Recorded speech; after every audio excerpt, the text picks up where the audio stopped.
As somebody once said, yeah, it is the piece that Trump can take, I guess, some credit for until something bad happens, in which case he will say, "If I was president, this wouldn't have happened." I think that line can be delivered even when he is president. Yeah, Trump yesterday announced the ceasefire. Maybe told Netanyahu before, maybe didn't. Maybe Netanyahu found out about it on social media. But in any case, there was a ceasefire. Of course, Iran violated that ceasefire, and then Trump was upset that Israel was about to respond. So yeah, anybody who thought that Trump doing a little bit of what needs to be done means that he is suddenly uh, some super rational leader has been hopefully disabused of that notion, but maybe not. As always, we don't really know. The 24-hour news cycle was a thing, but right now, 24 hours is not enough, and yeah, things change as we go along. Welcome to the Daily Objective. I'm Razi Ginsburg. I'm joined by Eyal Reichel, and I'm joined for the first time on this show by Rebecca Barsef, Israeli YouTuber. Rebecca, how's it going? And what are Hey, your initial thoughts on the peace that we now have in the Middle East uh, following yesterday's announcement? you know what I always think in those cases is that there is reality, and reality will rear its head no matter what you try. Like if you call a banana an apple, that is still a banana. If you call the Iranian regime something that can lead a country or not understand how corrupt and how much the infrastructures in Iran are really suffering right now and it's about to blow up, then it's going to blow up because these people are incompetent. It doesn't matter if Trump claims they are competent and then they can fix the country. They can't.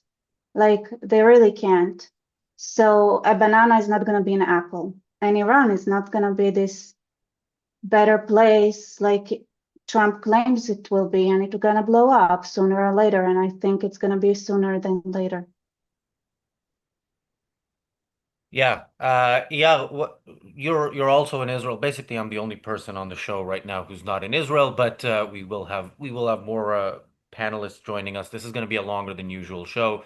Um, yeah, yeah. What do you make of where we are now with this recent development? Well, I'd like to start with a few words. Today, I grieve for all those who died and gave us the opportunity to defeat evil, to defeat the Ayatollah regime. Unfortunately, as it seems right now, we have turned away. We failed to seize that opportunity, and hopefully I'm wrong. And I also mourn the future victims we doomed by our refusal to act in an appropriate way. So this is I'd like to open the things I have to say, and I have made a little review of the latest event if you want me to go over this short review. So we'll have everything in order. Sure, go ahead. Okay, so basically let's start with the trigger for the ceasefire.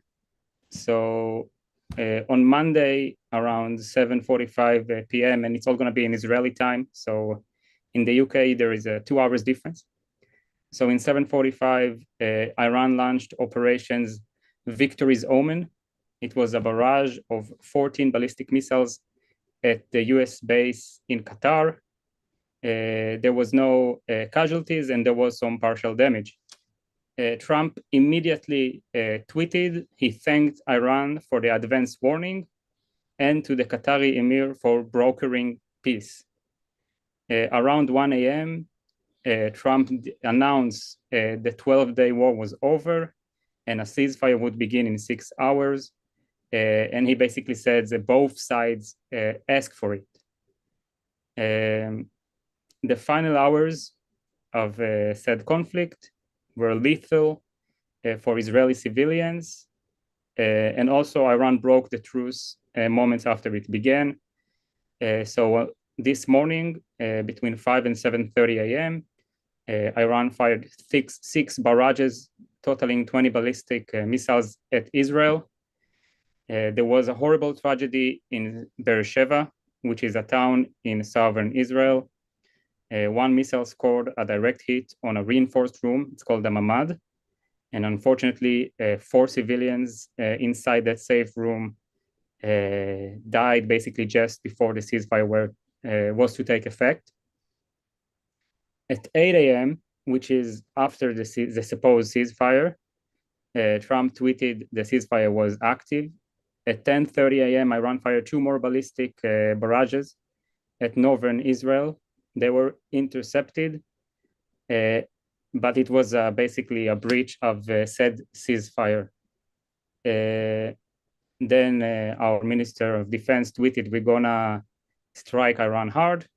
Then Trump were basically cursing on live television and saying that he's gonna talk to Bibi, and he did. And we basically did a minor attack against some sort of military equipment, and that was it.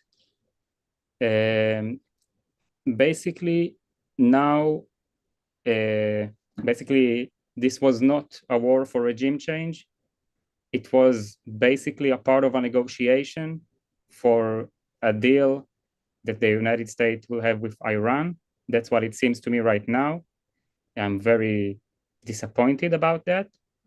I also want to say, bear in mind, because now basically the negotiation continues and nothing, and Iran is still Iran, the Ayatollah regime is still the Ayatollah regime, and they can still continue to act irrationally and break the negotiation. And that could mean the return of direct war, active war between Israel and Iran. So nothing is over yet, just bear this in mind. Yeah, absolutely. Nothing is over yet, and we can joke about peace coming to the Middle East. By the way, this is a topic that we're going to talk about some more, including next Tuesday when we do this live on stage in Boston. If you haven't signed up yet and you're going to be in Boston, make sure you sign up. There's a link in the description and in the chat. But yeah, we've been talking for over 20 months about how we would love to go back on this channel to talking about how environmentalists want us to save the planet by not flushing the toilets and light topics like that. This is not the day that that's going to happen. Although I do enjoy seeing so much of the chat being either fans of Rebecca, happy to see her here, or people arguing about whether my haircut is an improvement or not. So thanks to people who are talking about topics as if we are in a time of peace now. And thank you, Boy, for the super chat. Boy says, breaking. Iran wins if you don't like now. Yes, click that like button. But Rebecca, I've said quite a few times, and especially in recent weeks, that even if it stops, if this actually is the end of it now, if nothing else happens in Iran, the, the Middle East is safer, and Israel is safer than it was certainly before October 7th. It's nowhere near enough. But what Israel has done will postpone the big threat from Iran and from its proxies, which are pretty much gone. Yes, but selling that vision when people have a bigger dream, we will get there. We will get to the bigger dream. By the way, I want to say that there are also claims that the coordination that America and Qatar supposedly had is fake news. Is that something that they made up so that it would seem not as critical as it was? So, and I'm not sure about the truthness of the claim, but looking who it's coming from, it's a person I trust. So That's something to think about. And honestly speaking, I understand Trump's fear for the region to go into chaos. I understand, but I also think that it's also so important to understand that the situation as is right now cannot last. And it will blow up. It will. It's just a matter of time. And it's okay. I think it's okay to have that breather because in the end of the day, you can bring the horse to the water, but you can't force the horse to drink. And this is where we're at. You mean you use that in the context of Iran needing regime change? Exactly. Okay, but so here's a point that I've been making, which is yeah, regime change is or replacing the regime is the job of the Iranians. Right. But removing it is something the West can do, and Israel and the U.S. definitely have an incentive to do. Let's put it that way. Israel more so than the U.S. So so I would say it's not just removal. Don't There are a lot of people that need to transfer their knowledge so that people could do the work properly. It's very hard. Like revolution is not as hard as people think. It's just the rebuilding from a revolution. A lot of knowledge might be lost, a lot of things that people need to know how to manage a country and things like that, like the legacy and like moving to something new. It's something that usually needs to have some sort of parallelism with the old regime. And seriously, like what I suggested, I believe like there are a lot of people who run the government and their families are not in Iran. Their children, their grandchildren are all over the West, Europe and Canada and the United States, and they're all just having their freedoms, free life and everything like that. If the West really does want to see a new Iran, get these people, hold them hostage and force those who manage the country to do a better job by saying we have your children. That's the reality of it. But the West is impotent and weak, so they wouldn't do something that is so necessary to do. And it's not hard. It's easy. It's amazingly easy. But when somebody is crippled, you cannot even do the. You just open a drawer. It's the drawer is there. You have the hand. You just open it. But if you have such a psychological damage that you had gathered throughout the years that makes you believe that it's not okay for you to be the one opening the drawer, you wouldn't open the drawer. And this is where the West is at. Thank you, Jonathan, for the super chat. Thank you, Bonnie, for the super chat. People asking how they can contact us. There's a contact form on the website.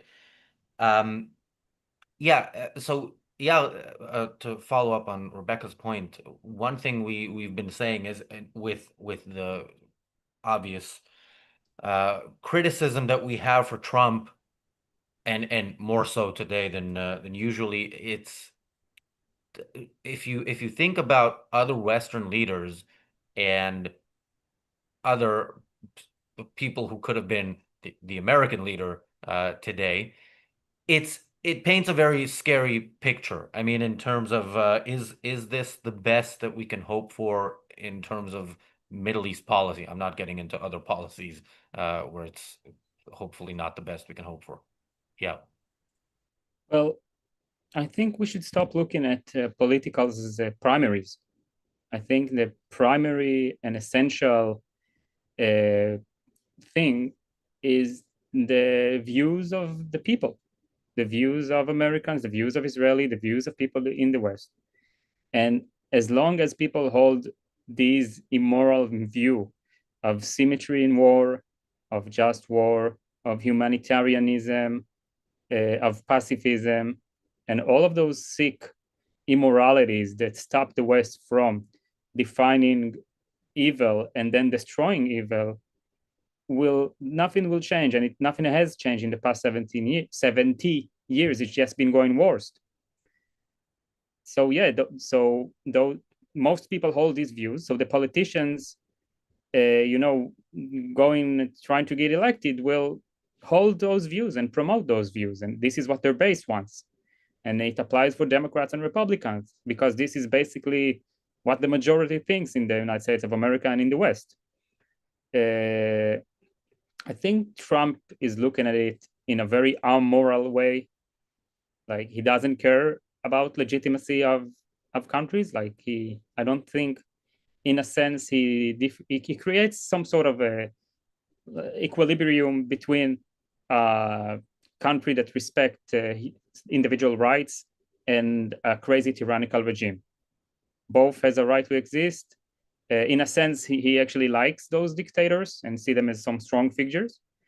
Although I want to say, as a side note, that people who use brute force have no power at all. It's complete impotence.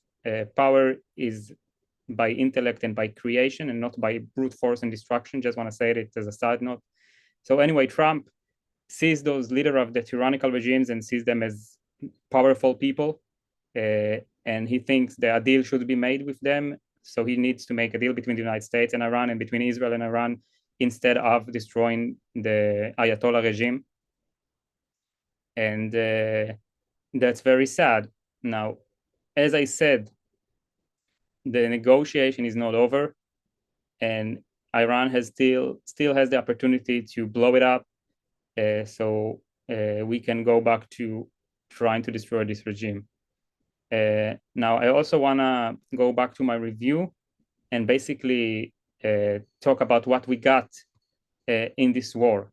So I'm talking about this 12-day war with Iran. I talked in previous shows on the path we made since October 7th to this war, which is the fight against the proxies, mostly, of course, the war with the Gazans, mostly Hamas and other terror organizations, and basically the whole of the Palestinianism movement, Hezbollah, which we basically crippled them completely in a total sense, Assad regime, which fell, and the Houthis, who are now way weaker and have less munition due to us striking Iran.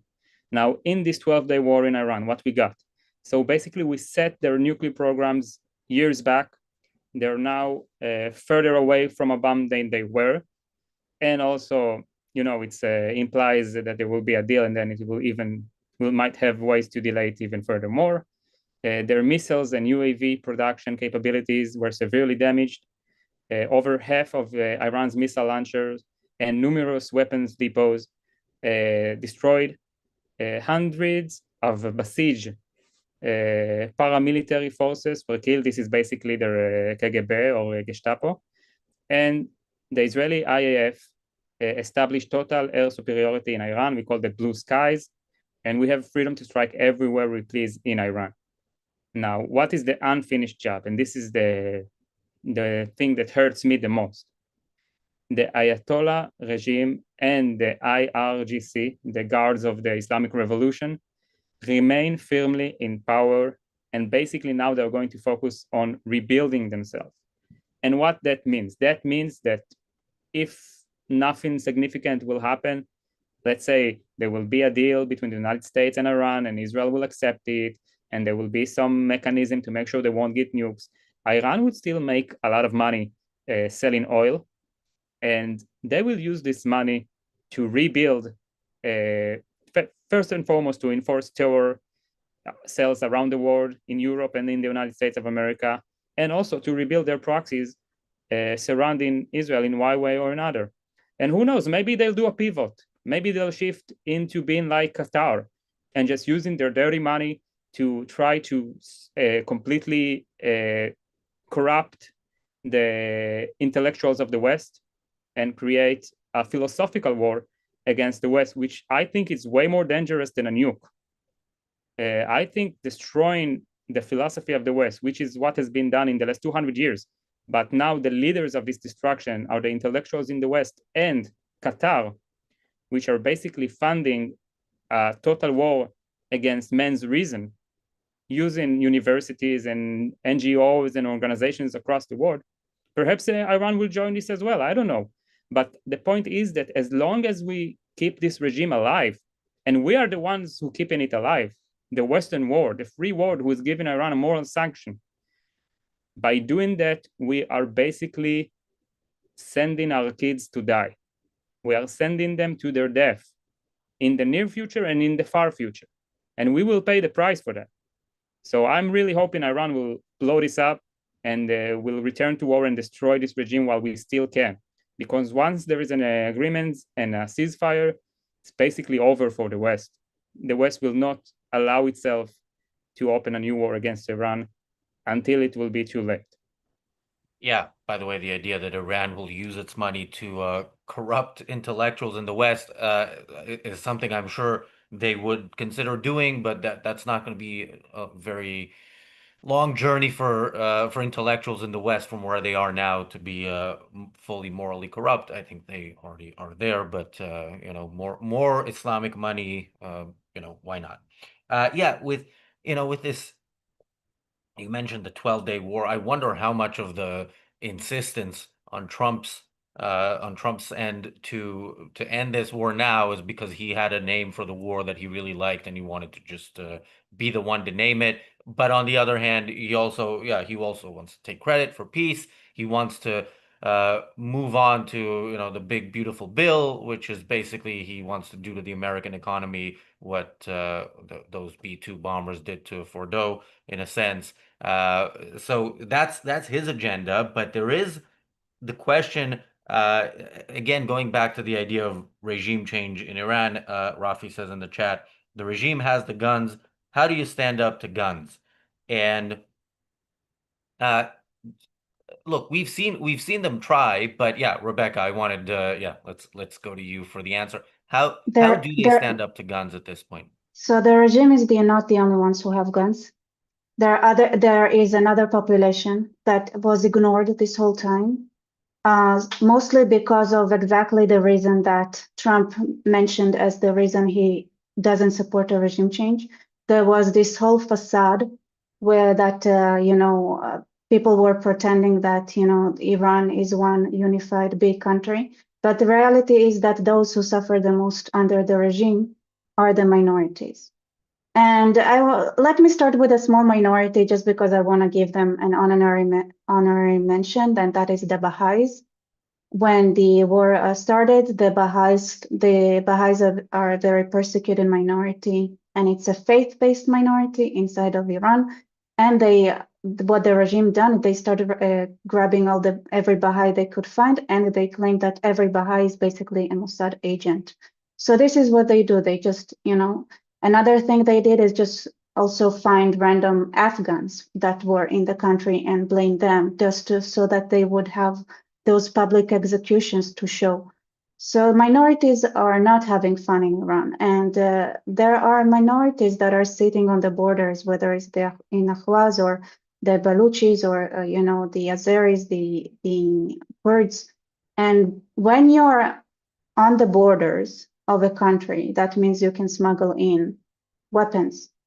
So it's more likely than not that the minorities can fight, but they are being ostracized as people who might destabilize the integrity of Iran and pushed aside, right? And this is something that both camps do. The Shah supporters that ignore and don't, you have to acknowledge the suffering the minorities go through and the fact that their resources are being stolen and robbed away from them and taken from them to the center, the same way the USSR did, right? So everything goes to Moscow, everything goes to Tehran. Those in Tehran enjoy all the resources, while those on the outskirts where the resources are at, they don't. And it's way worse than that, obviously, but they can. And they were hesitating because they are Iranian. They are part of the country. They don't necessarily even want to take over the country or because they have the guns, the weapons. So theoretically, they could even take over the whole country because they're the other group that has that. But they don't want it. So they do want to have a new version of Iran. But they were hesitating because there wasn't any narrative that included them until now. But like I said on my channel, it's just a matter of time. At the end of the day, the oppression that they have and they're suffering from is there, and it's gonna blow up. And there are guns there. they have guns. Those who are on the borders can smuggle guns, so it's pretty basic. Yeah. So I want to follow up with you on that. By the way, the original plan for today's show, when I was a couple of days ago naive enough to think we can plan a topic 2 days in advance, was going to be about how about the idea of regime change and about how the West doesn't owe the good people in Iran regime change. That's not, that's not what the West needs to do. The West needs to eliminate, and Israel specifically needs to eliminate the threat to its own citizens. Otherwise, there are many other places where people are oppressed, and the IDF isn't going around liberating people. But on the other hand, you will have people in Iran who are thinking, okay, we thought this might be our chance, but also we were hesitant because we didn't know if you were going to see this through, and clearly you haven't. To what extent is that something that we um, should worry about in terms of the good people in Iran just won't do anything unless the regime is completely removed for them because they know a major crackdown is coming if they're abandoned. No, I think that I don't think they expect it from us. I think what they expected is that those who hold the guns, who are the oppositions, to be included in the narrative. I think that was the expectation. All right, let me go to the super chats quickly. Thank you, Jeff, for the super chat. Thank you, Gail, for the super chat. Thank you, PC, for the super chat. PC says, "Hi, Razi, glad you're back. I said hi to you on Facebook yesterday." He's putting his real name here. I'm not going to read it unless you specifically want me to. Uh, Israel must go on till the job's done. I agree, but Trump is not, you know, not as stable a genius as he thinks. And if Israel does go on, I don't know what kind of repercussions they might face. Uh, if it's just dropping some F-bombs Yeah. in, press conferences, that's fine. But I'm thinking that that might be an indication of things to come. Yeah, Rebecca, you had something to say about Yeah, I that. just wanted to say, like, if we're honest, if we're really honest, the next steps were clearly the oil and gas and crippling the infrastructure of the regime that is financial. And I think the reason that it was abruptly stopped the way it was is because it was it's the obvious next step. It's obvious that the reason the regime can rebuild itself and would be able to rebuild itself now is because they have all this gas and oil and backers, right? The clients. So I think it was the writing was on the wall. The next steps are going to be crippling the ability of the regime to make money. And like I said, because there are rumors that actually the strike on Qatar was not coordinated, it sent a clear message that if our economy goes, everybody's economy goes. And that's where the fear was. Yeah. I'm gonna go to the other super chatters in a bit, but Eyal, any comments on any of that? So far, I have nothing to say. Okay, so let me go to the other super chatters now, and thank you, Mary, for the super chat. Thank you, Bronx Guy Gun Hill Road, for the super chat. Yesterday, I actually got to see what that means because I was on a train to Gun Hill Road. And thank you, Knows Too Much, for the super chat. Knows Too Much says, funnily enough, Trump made a pro-regime change post a day before a ceasefire. What do you think made him do a 180? Pressure from isolationists and Qatar? Yeah, any thoughts on that part? Because that's Yeah, yeah, go ahead. as I said, the guide to reading Trump's tweets is don't take them as face value. Just like he's gonna tweet, he can tweet like 5 contradicting tweets in a day. See his actions, and currently the indicating actions I'd like to focus on is basically Trump, Qatar, and Iran making a deal to end this war. So basically, Qatar brokered this attack. As I mentioned, Iran sent a few ballistic missiles at an American base in Qatar. No damage was made, and then Iran told its people, we're winning. We made America cave. We made America beg for a ceasefire, and the U.S. could just say, "Okay, we stopped the war." Trump can tell his base, "Listen, I'm not into wars. I don't want a war. All I did was prevent him from Iran getting nukes, and now everybody can go back to business, and Iran can go back to being Iran, and everything will be fine." And I think his tweets about total surrender and other tweets, I don't think they have any cognitive value.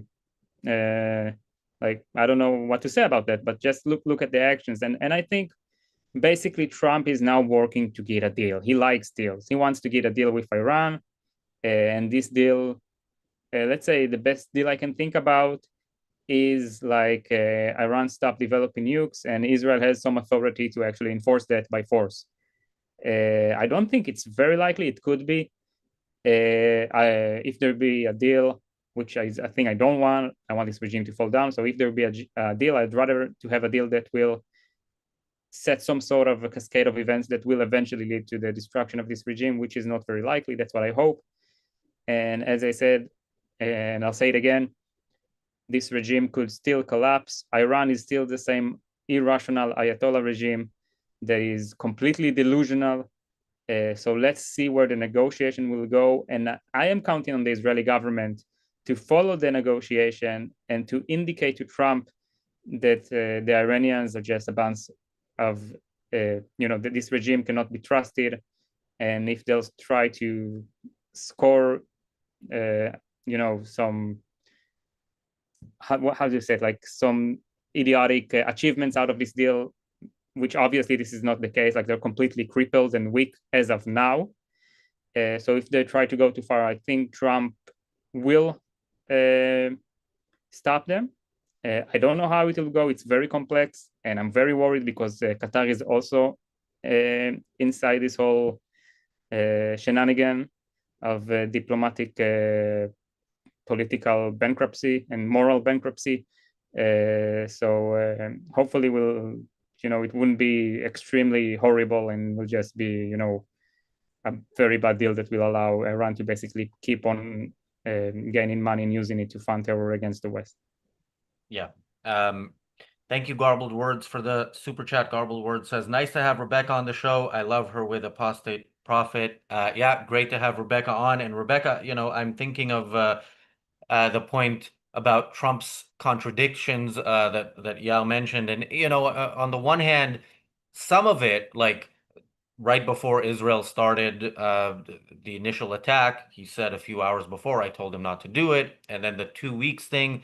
So some of it you would think maybe is him trying to fool the enemy. Then again, it's his whole career. So we're all enemies in a sense, because he's been trying to fool us the whole time, if that's the reason for the contradictions. But the thing yesterday with those ballistic missiles didn't cause any damage, but it was an attack on America, and there was no he did a Biden style take the win and decided that this is something that he can live with.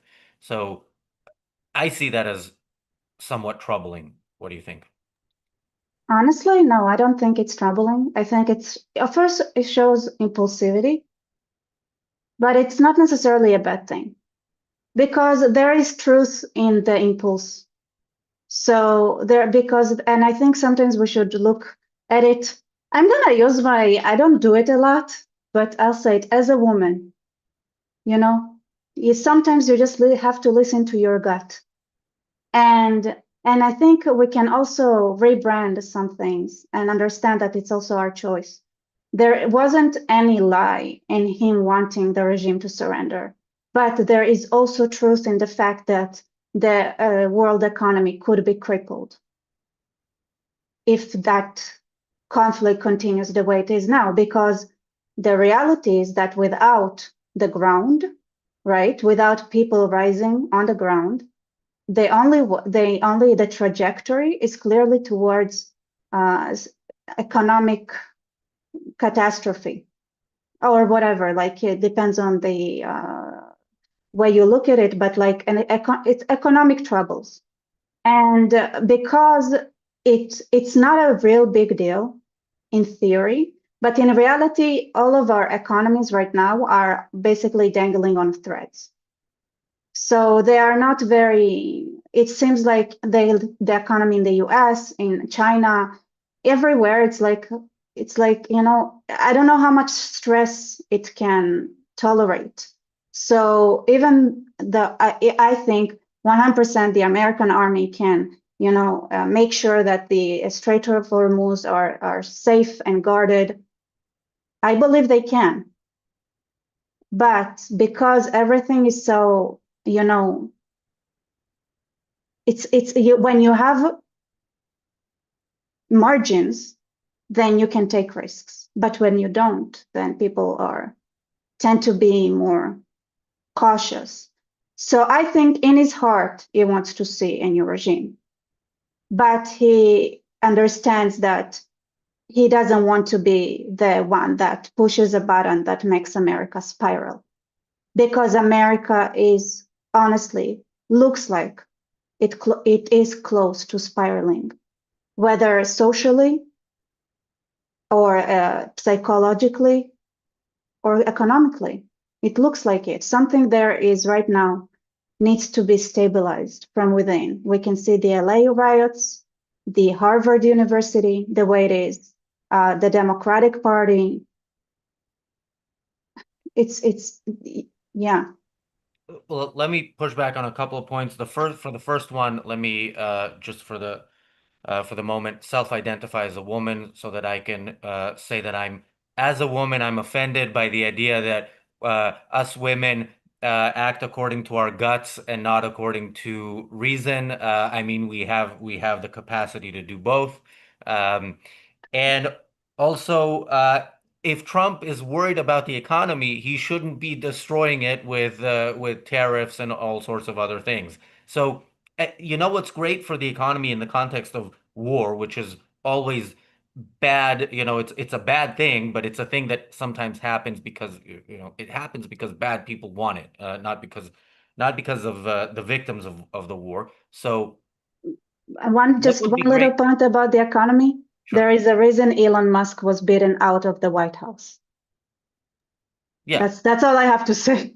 Yeah, but there's also like in the context of war, victory in the long run against a regime that does have economic uh or has resources that it can dangle, it can use for negotiating purposes, since we choose to negotiate with them.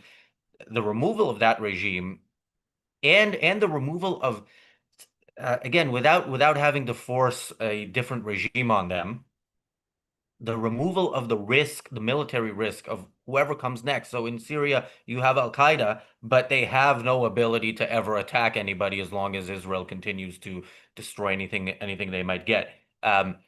In the long run, that is the kind of, it's instability that on the road to actual potential stability.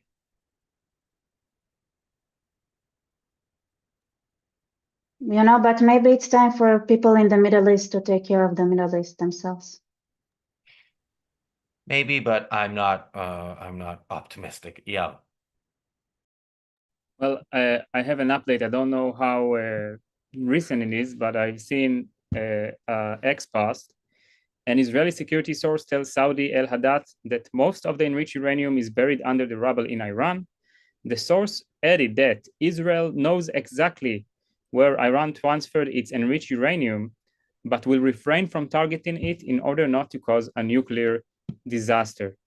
Now, I just want to say that bombing enriched uranium does not cause to a nuclear catastrophe. It may do a little bit of pollution because this metal is quite pollutive, but there is no risk of any major radiation event or anything in this matter, according to what I've seen expert claims in regards to this tweet, and I'm quite convinced, but yet I'm not a nuclear expert. I think it's a shame that Israel allowed them to evacuate the uranium and did not attack it. This uranium could be used to a bomb that will lead to Israel's annihilation, yet they've refused to destroy it. And this is just basically, as I said, I call it suicide by an agent, suicide by proxy. It's really sad. And I don't know how much we focused on that, but basically, Trump has lifted sanctions against trade between Iran and China. So probably this is a part of the negotiation and part of the deal. Trump's basically allowing China to buy oil from Iran. And I think like the reason he did that particularly is because he wants to reduce oil prices. So if China can legally buy oil from Iran, Iran will probably, will probably be better for China, so they can demand a lower price, and then the oil prices might go lower. That's my assumption. Anyway, this is just a shame. As I said in previous show, this regime, the Ayatollah regime, must be destroyed, and the sooner the better. Every deal with such evil is not only futile but destructive for the free world. Absolutely. Thank you, PC, for another super chat. PC says, I think in 6 months the Ayatollah regime will be gone. I'm going to ask Rebecca to comment on that. But Rebecca, I also want to ask about, Israel knowing that the uranium is moved and knowing where it is and counting on all of that. And remember, Iran does have allies. Some of them are kind of busy with wars that they started. But they have allies, they have people who can send them additional weapons.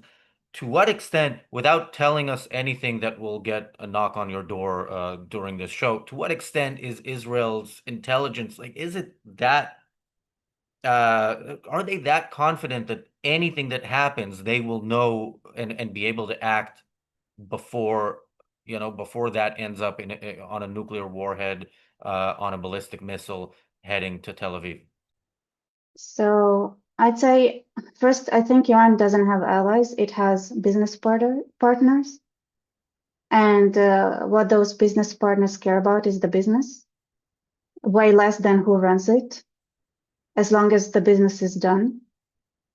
So that's different. And the second thing about the Iranian nukes, first, if Israel knows where that is, I think it also proves the point of Israel is making its own decisions, right? It has nothing to do with ceasefire, no ceasefire. I think it could be easily excusable to make a hit like that, to say, okay, we had to make sure that we get rid of the uranium deposits. I think that's something that is rather easy to sell, so it's a matter of choice. So that's one thing. The other, how long are the Ayatollahs gonna stay in power? I think we'll have to see, because I think summer is coming, and I think summer is gonna be a very hard time. Thank you, PC, for the super chat. PC asks, Razi, how do you think this will finally end? I don't know, because I can't predict what Trump is going to do, what he's going to decide, who his ally is going to be, or who he's going to consider an ally at a certain given time. And I think, within the context of the world we live in, for Israel to try not to piss him off is a good idea. And that's very far from an ideal world. By the way, because of what's going on and everything, this is going to be a longer than usual episode. We'll have people coming in, people leaving. I'm going to be one of the people leaving in about 15 minutes or so, but we are going to have Daniel replace me and a few other panelists. But something I want to talk about, and this goes to the point of the world we live in, is I'm in New York at the moment. New York today has the primaries for the Democratic nomination for mayor, and one of the two front runners is Zoran Mamdani, a full-on jihadist who explains why Intifada is a good thing, and and it actually means peace or whatever. He's a danger certainly to Jews in New York. Remember, New York has the world's biggest Jewish population, more than any city in Israel, and yeah, this the fact that he's, of course, if he wins, that is its own problem, but the fact that he is such a contender is something that should terrify New Yorkers and everyone else, regardless of if he wins. This is still the greatest city in the world, and to have this absolutely evil ideologies. Of course, he self-identifies as a socialist because why not? Why not throw in all the different types of evil in there? Yeah, yeah. Any thoughts on that? And we're also joined by Anders. We will go to Anders after Yo. Well, I think I'm very worried for New York, and it just seems completely it seems like science fiction. It seems like some sort of dystopian novel written about the decline of New York and not the present day's politics within New York. I've seen a few days ago an image from a few people holding Jews for this nominee. I don't want to say his name, and it's just unbelievable. I'm just want to. I don't know. I have no words today. It's things are going so bad in the world. It's just baffling. Absolutely. Thank you, Jonathan, for the super chat.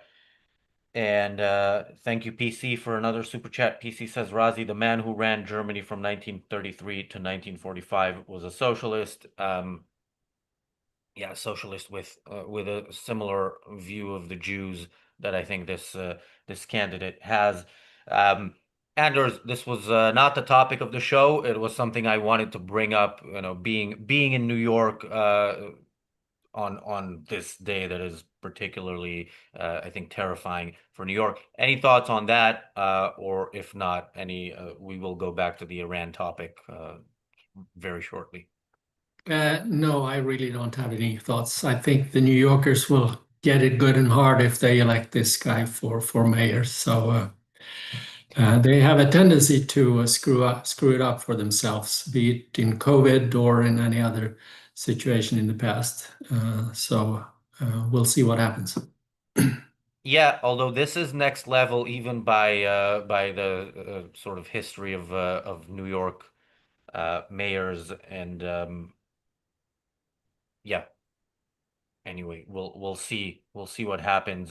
Yeah, but I also, just to put maybe a little bit, not a positive spin on it, but we saw what happened in San Francisco when they elected their ultra progressive mayor a few years ago, and eventually even the citizens of San Francisco revolted. And now I don't know what his position was on the Jewish question and if he was an anti-Semite or not.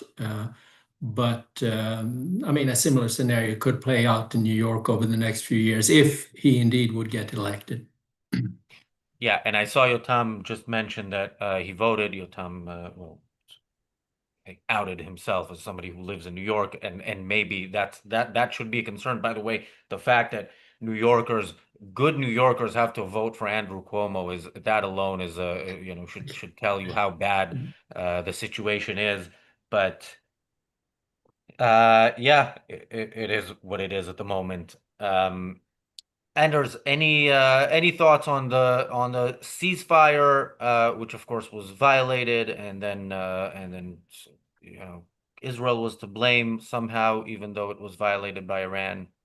Yeah, thoughts on recent developments. Well, it's Trump 101.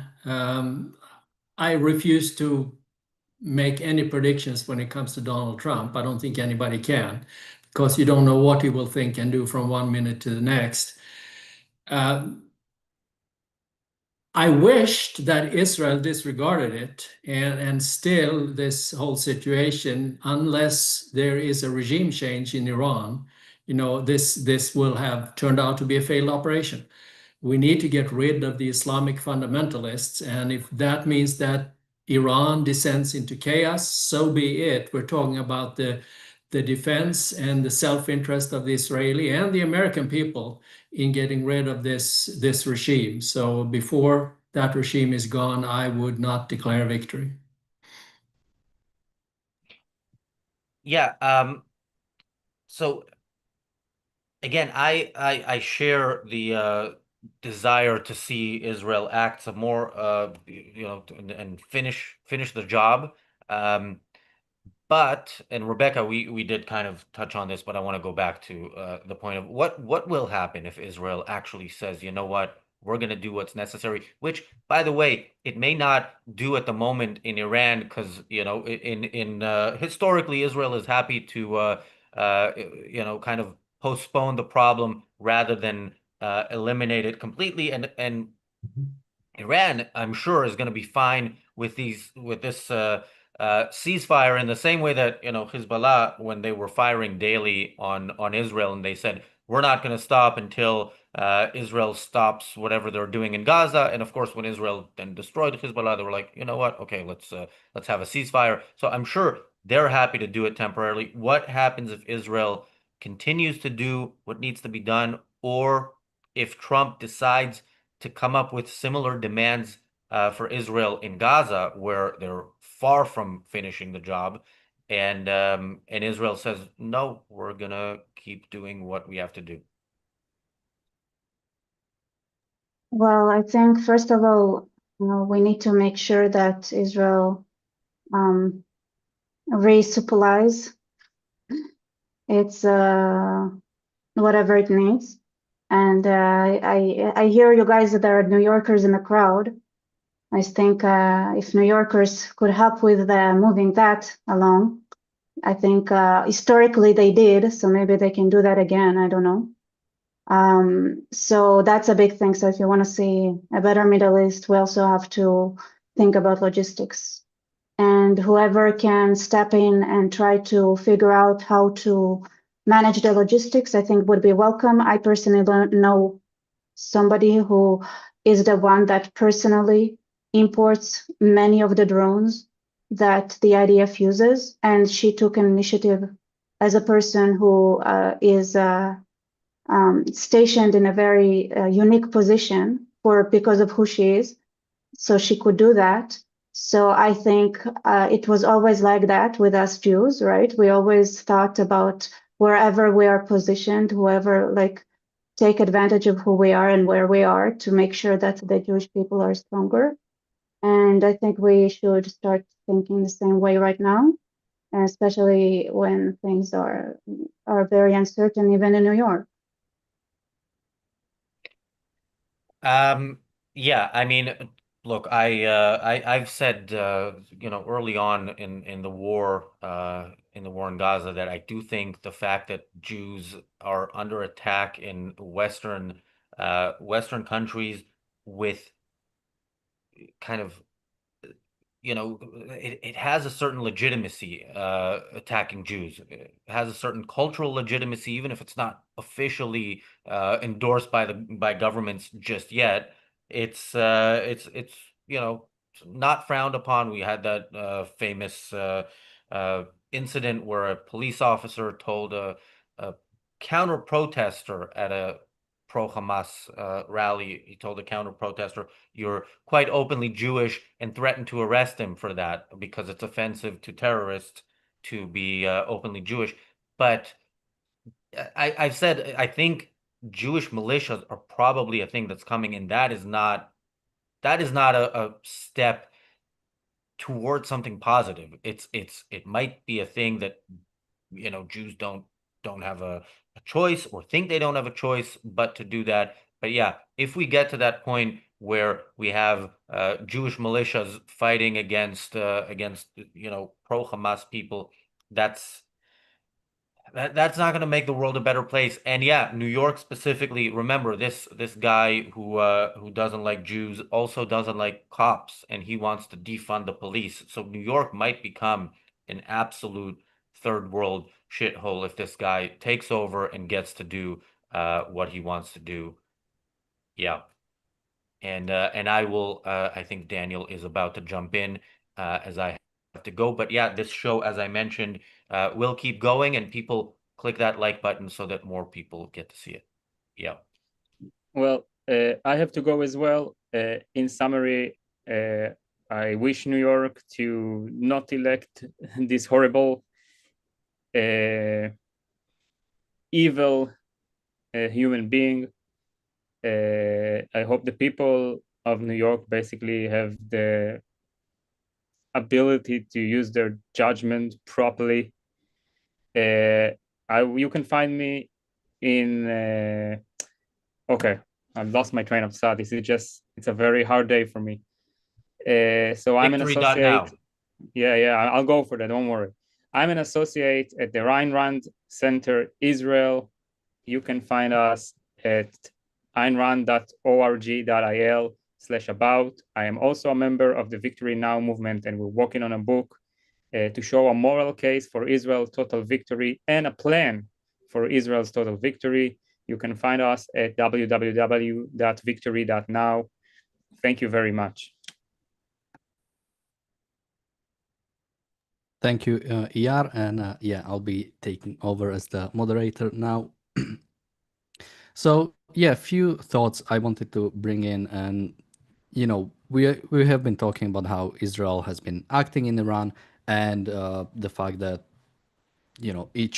should it go further, should it not go further, but the whole idea that all European nations, all Western nations all of them benefit from Iran being gone. All of them are threatened by Iran, are threatened by Russia, are threatened by China, yet are acting as if, and when Israel actually does something about these nations, it's being punished. Something I wanted to bring later, but I mean, I can bring it now, is there was some European nations wanted to bring sanctions against Israel again. So, yeah, I mean, to go to you, Anders, what can we even, like, even as even if you are Netanyahu, even if you are part of the Israel leadership, at this point you are basically abandoned, either abandoned by the West, or you are supposed to be the Atlas, basically destroying all the dictatorships around the world so the West can reap the benefits and also criticize you for defending yourself. Well, I think it was revealing when the German Chancellor Merz said a few days ago that Israel is doing the dirty work for us. I think that was an honest assessment, actually. And I don't know the ins and outs of all the diplomatic backs and forth that are going on and so on and so forth. But I think Israel should continue to do the dirty work. I realize that Israel needs support. For all that I know, Israel will sooner or later run out of money and weapons and such. But what other options are there? I mean, this has gone on since 1947, and they're so close this time. So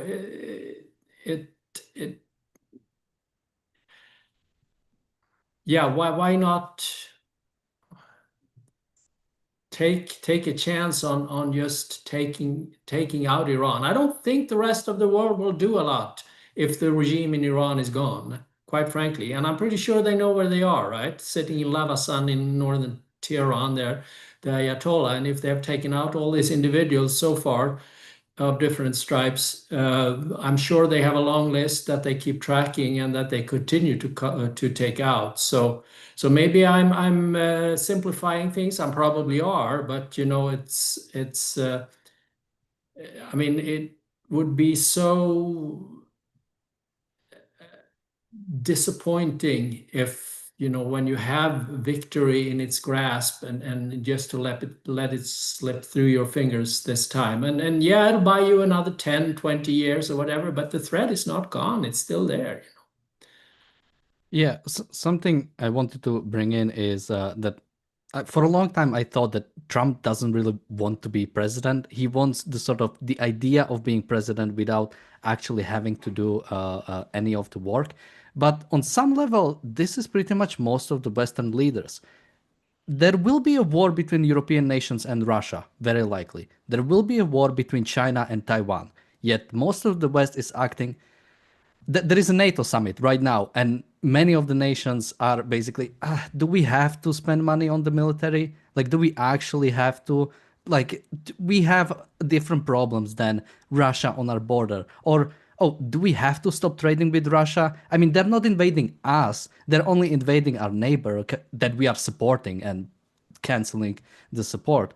I mean, to go to you, Rebecca, how does it feel as an Israeli that has has a government that is defending itself, has a government that is spending a lot on the military, looking at the European nations, not only not seeing the threat, or at the very least recognizing it, or maybe even recognize it, but not caring, seemingly. Keep trading with Russia, keep trading with the Middle East nations, and criticizing Israel for defending itself. Well, sorry, first of all, like I wouldn't be so fast to judge them for trading with Russia. It's not that the alternatives are much better. Let's be honest. It's like Turkey is a threat to Europe just as much as Russia is, just as much as Iran is. It just choose your evil when it comes to oil and gas. If we're honest about it. So I wouldn't be so quick to judge on that matter. And when it comes to not fighting, well, you know, I don't know if you looked at Europe anytime, like recently, or their streets or whatever happened in Paris at night the other day in this music festival. Or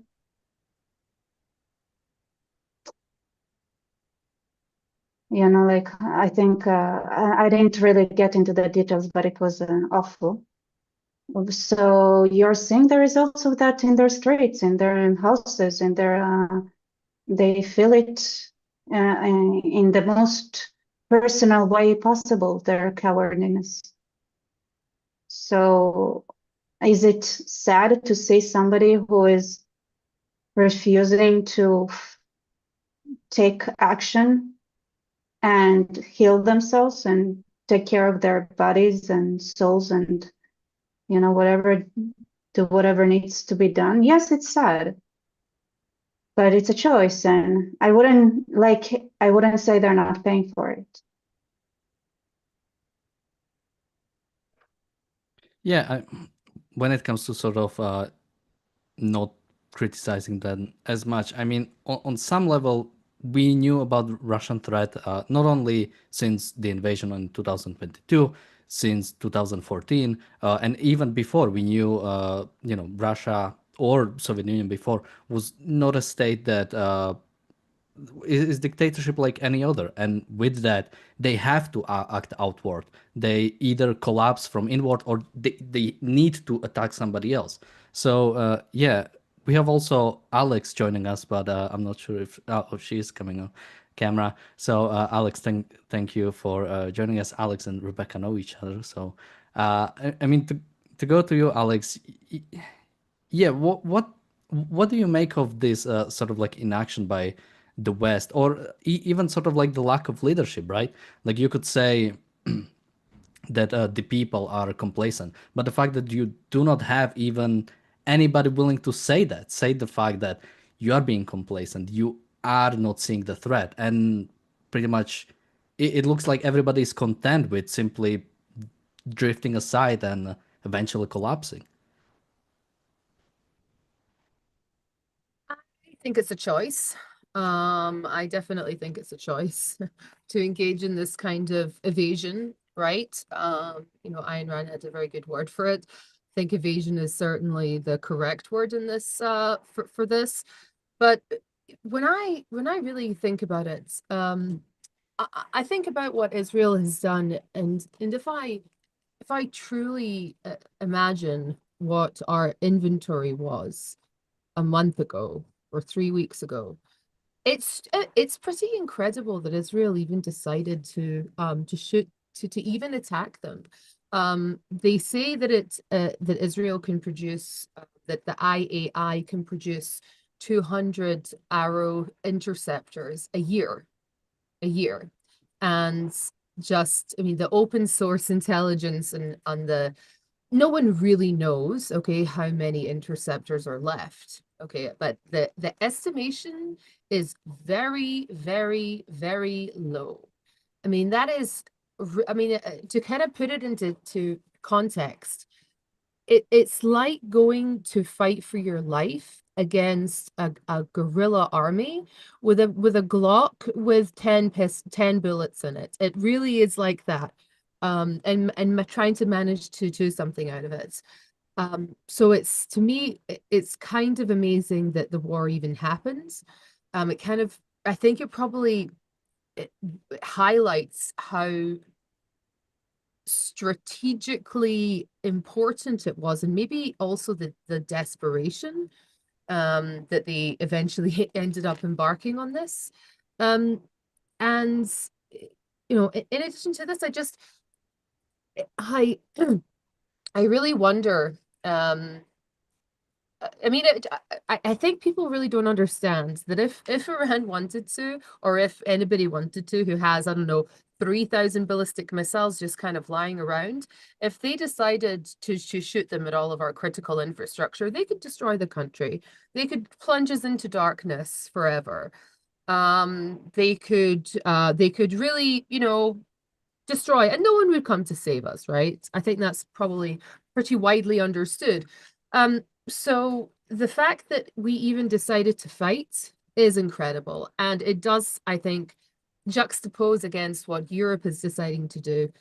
I think it's, I mean, we're the size of Greece, okay? We're the size of Greece. Imagine Greece all of a sudden saying, hey, we're going to take on Russia, okay? We're just going to take them on. We're just going to do it. We're just going to finish it. I mean, it really is like that this is what Israel has decided. And Germany, a country like that with its defense industrial base and its capabilities to fight Russia. Okay, I mean, I know Germany has its limitations on itself, right? Because they're not allowed to have a huge army. But still, I don't see any real inclination to fight. You know, it's sort of yeah, maybe we'll invest a little bit in our military. Maybe we'll think about maybe, you know, maybe doing it at some point. But that's not real. It's not a real, this is not real talk. Let me mention again that for people who like the show, we'll be live on stage in Boston, July 1st. Link to that is in the chat and the description, so you can check it out and join us there. Anders, are you coming to Boston around that time? No, I'm not. Okay, so we won't have Anders there, but I'll be there, so you can meet me as well as Michael Kaufman, Raza Ginsburg, Jonathan Honig, and I'm forgetting one person. I'm sorry for that. I'll check and I'll go to you, Anders. But yeah, I mean, what you talked about, Alex, is it is truly I cannot even see the. By the way, Rebecca took a pause. She'll be back in a bit, so don't leave if you're just here for her. Was it something I said, Rebecca? I think maybe she was upset when I mentioned how many missile interceptors we had. She just is like, oh, I can't hear this. It's too stressful. I feel the same. So if I may just chime in there. First, just to provide a little bit of geographic detail. Greece, I just looked it up, by the way, I didn't know it by heart, but Greece has 1.6 million people more than Israel, and size-wise, it's actually 6 times larger than Israel. So I think Israel is the size of Connecticut or something. So for your American viewers, you know, that puts it in perspective, right? And probably population similar to Connecticut too. But anyhow, you know, so with the urgency and how amazing in a way it is that Israel even took this on, as Alex mentioned, I would just like to emphasize, isn't it, or ask the question, doesn't that make it even more urgent to finish it off and take out the regime right now rather than stalling and let this victory slip through their fingers, as has been done several times in the past. And so that is my immediate reaction to that kind of thing. The fact that Israel is running low on supplies and so on and so forth. And yes, no, I don't think anybody will come to Israel's aid. And when it comes to the European countries and all Western countries, and I think there's silence and lack of commentary about this war, except for the German chancellor's comment. I think that is saying something, that there is some implicit agreement here. That doesn't mean that they would come to Israel's help. I doubt that very much. Now, why is the evasion continuing, and why are Western countries evading on this? Well, we're talking about a group of welfare statist countries, and it's kind of in its DNA. We know that Ayn Rand said that statism is the root of war. And the more statist you become, the more likely you are to take it out on your neighbors, because as your country slowly starts to deteriorate, you need to look for someone to blame, and that's when you go outside. Now, Iran is obviously extremely statist, but if you layer on top of that the Islamic fundamentalism that is kind of driving them, it makes it doubly dangerous. I mean, and philosophically lethal, if you like. I mean, Russia is a huge threat to the West, but there is still a modicum of rationality, even in a dictator like Putin, that you don't have in an Islamic fundamentalist theocratic regime. Yeah, I mean, again, especially somebody living in Europe, it's always nice to put all of European countries in one. But what is sort of whenever there is a talk about sort of more spending on military, or some united sort of like more integration with NATO, or some cohesive or even European countries coming together, like European Union standing army or something coordinated with that. It's, especially in my own country, Slovakia, what is actually being talked more about is how do we jump the ship and join Russia? It's the amount of erosion of both sort of belief in Western liberal democracies and general sort of like trust in the system. It's I mean it's pretty much gone. I mean there is it's such a little amount that yeah, the question is what can you even do about it? I won't have an answer to that right now, but I'll bring in a few more things. A bit earlier, we have also mentioned the sort of the 180 from Trump, first bombing the Iranian nuclear sites and then pulling back. But the fact, and somebody said, this is him 118 on that.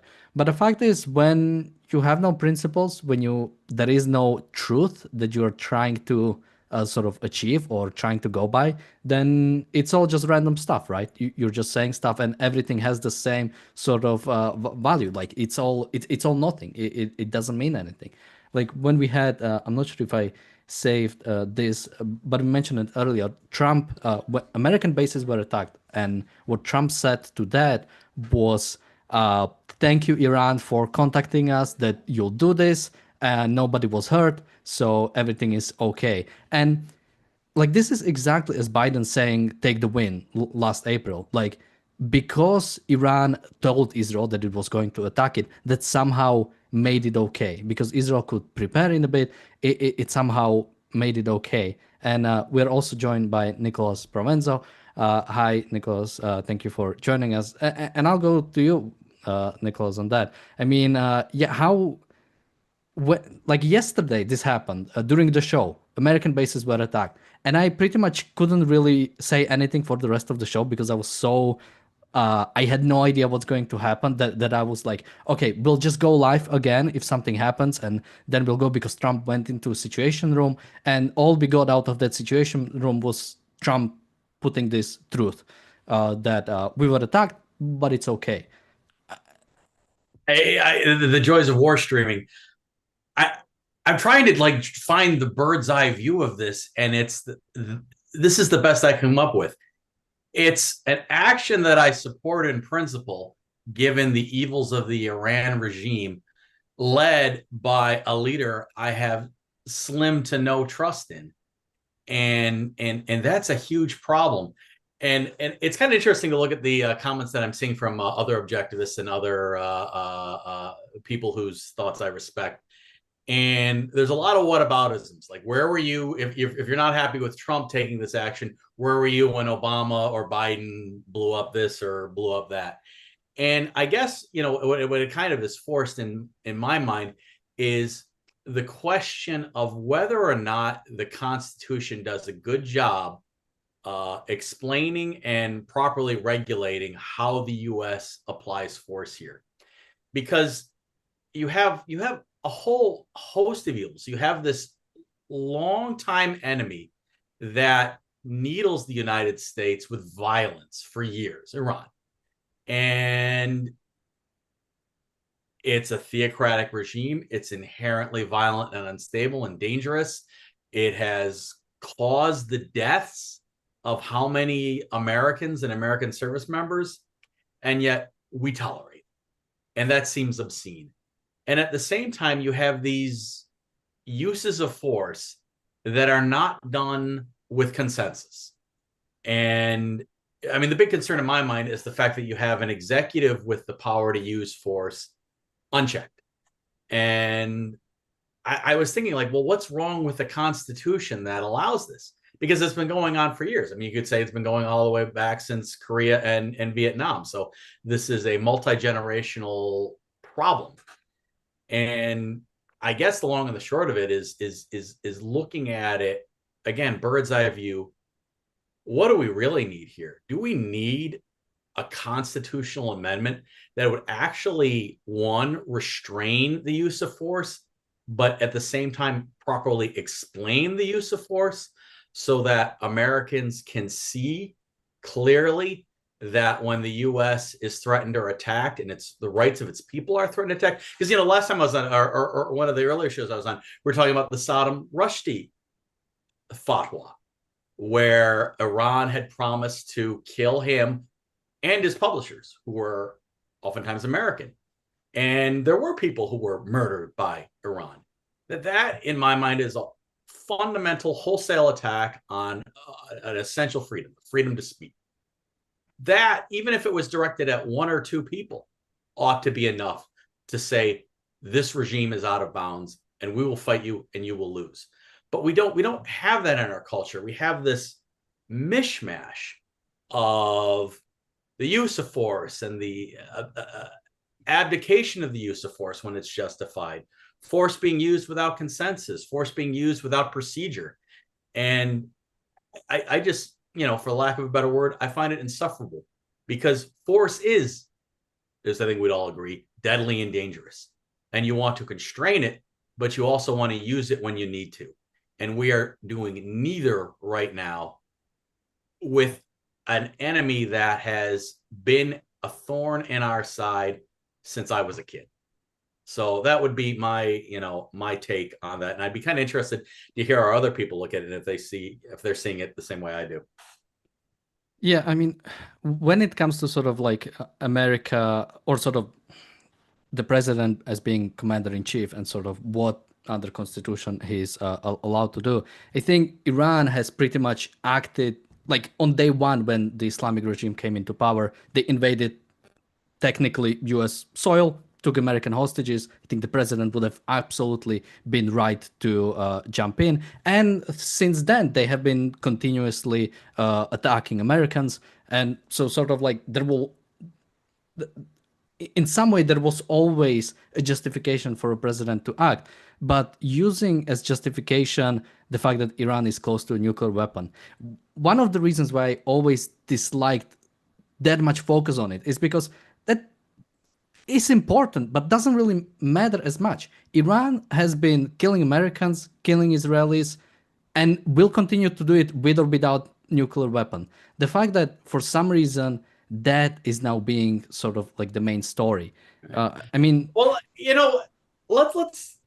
I think it's useful to look at how the other side sees the world, and so I came across an individual who this was during the Iraq U.S. kerfuffle debacle, was making the argument that it was wrong to invade.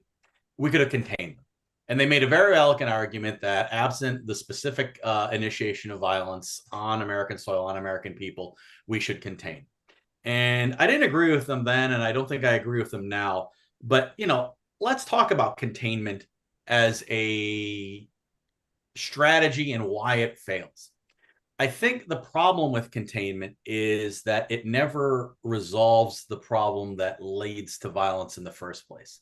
And the problem that leads to violence in the first place is this nature of the Iranian regime as a brutal theocracy steeped in faith and taking it seriously. They're inherently dangerous for all the reason that Ayn Rand lays out in her arguments regarding faith and force as corollaries, that they go hand in hand. So I think that is true.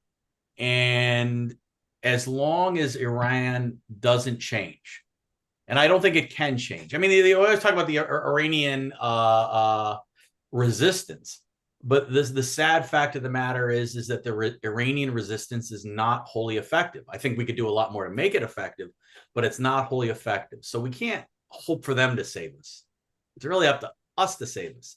And then it's what actually justifies response. And I would argue very little, as long as it's force directed at America and American interests. But then there's the question that I think, Iran is 90 million people or whatever it is, 70 million people, 90 million people. I might be off a couple million here.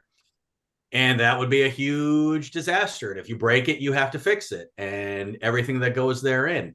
And okay, we get rid of the mullahs. What fills its place? Then we have, ISIS, which is 10 times worse. I think those are legitimate questions that we need to have experts on Iranian culture answer. And I think it's a shame that we don't get that kind of debate.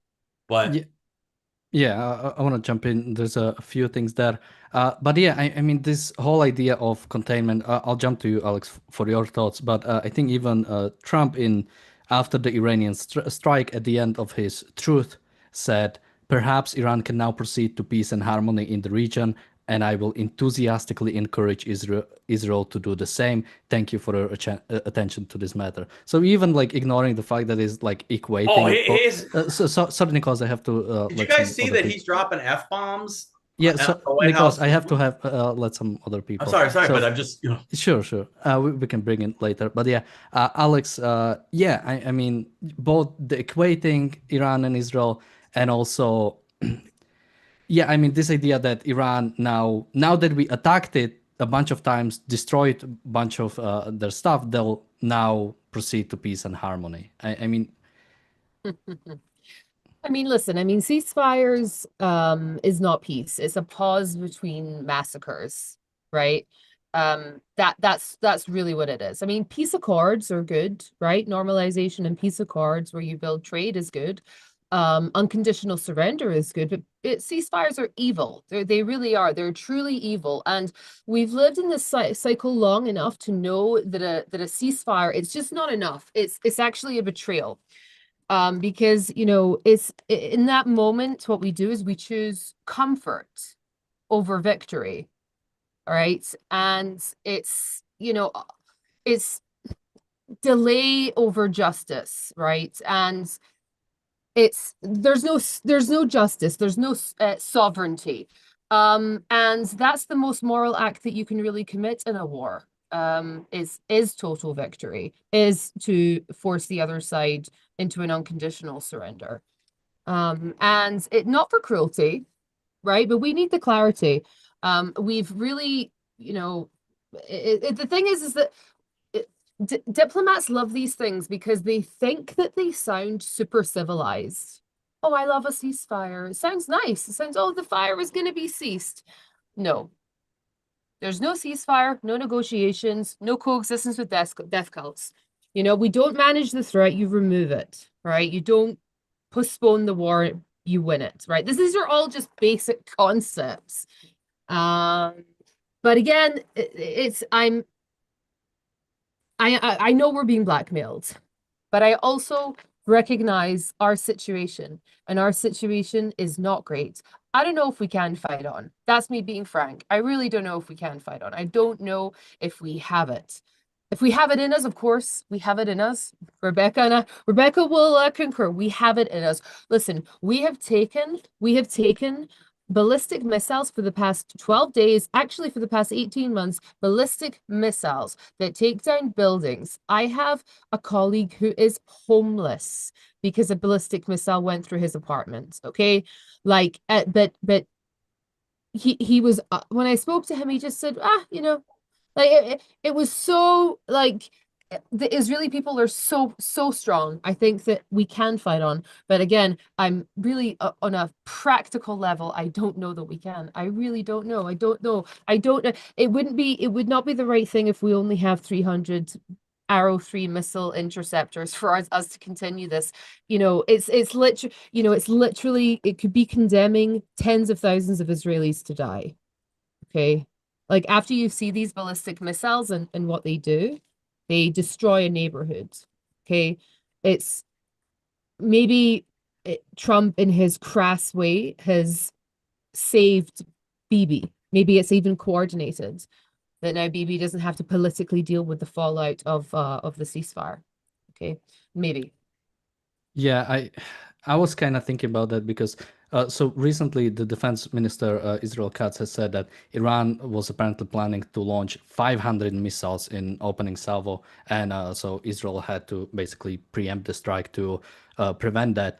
But yeah, on some level, when we talked about Israeli actions in Gaza, we were criticizing Israeli actions for not going in, well, for once before October 7, not going in stronger, pulling out in the first place. When it comes to Iran, we almost had very little to criticize. And I think even now, besides sort of like now targeting the oil sites, I don't have that much more to criticize. I think I would almost view it as a similar situation to Ukraine. Like, I cannot really blame Ukraine for even wanting peace in some sort of a future. Yeah. I don't think they want to. They want to keep on fighting. But on some level, at some point, you can't have a small nation of now Tucker Carlson in my head. I need to know the precise numbers. You cannot have the small nation of 9 million people like fighting the world, fighting all of the Islamic world. Because Is that what he said? Sorry, is that what he said? well, he had a conversation with Ted Cruz, and he was like, "Do you know how many people there are in Iran?" And Ted Cruz didn't know exactly. This is So he's like, beautiful. "Oh, This is a great thing. yeah, I'll go to you, Anders. Now, yeah, I mean, yeah, on some level, Israel needs to take out Iran for its own security, right? But at some point, Israel is not able to do everything alone, which it is expected to do, and is also criticized for it. Yeah, I mean,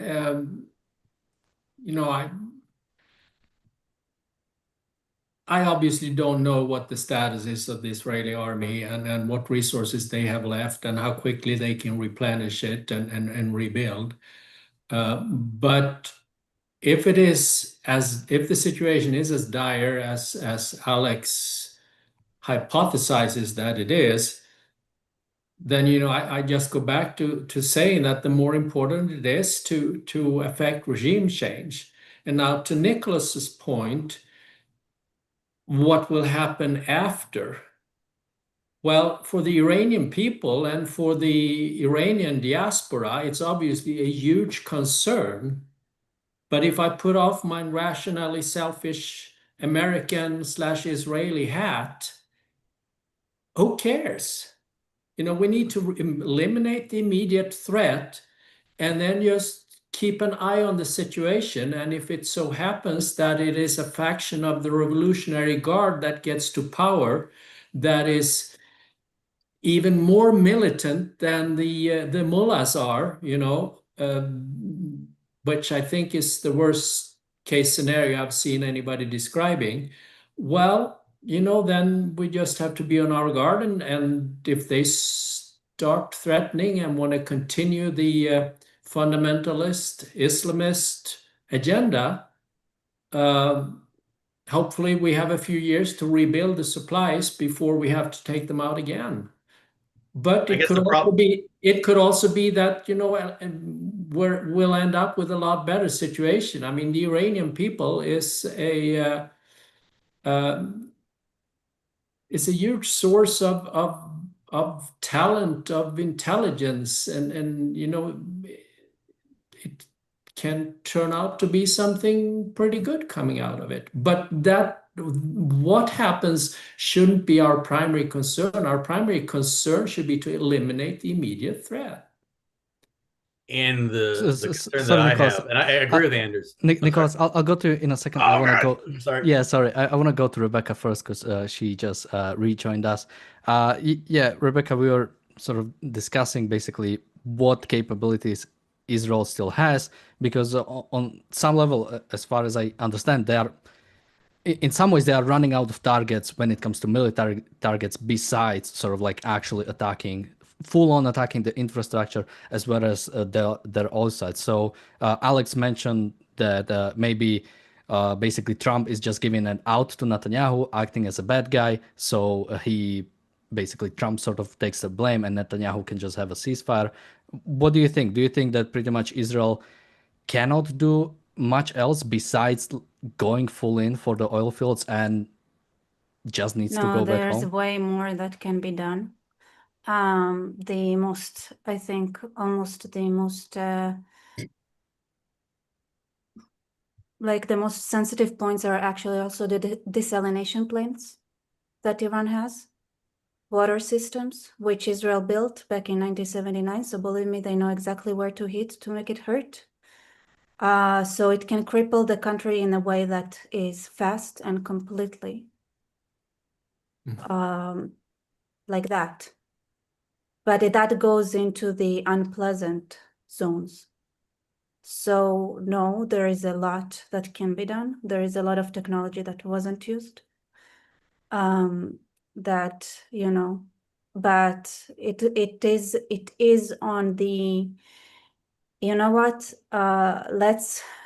it's also an opportunity since, while there were strikes from the air and things like that, it was also a bit confusing for those who wanted to organize and take Iran from within. So we have to give that option a chance as well. Obviously, like rearm and be ready in the more like conventional, like kind of fighting as well. But there are no rules if it goes into the direction that smells too ugly.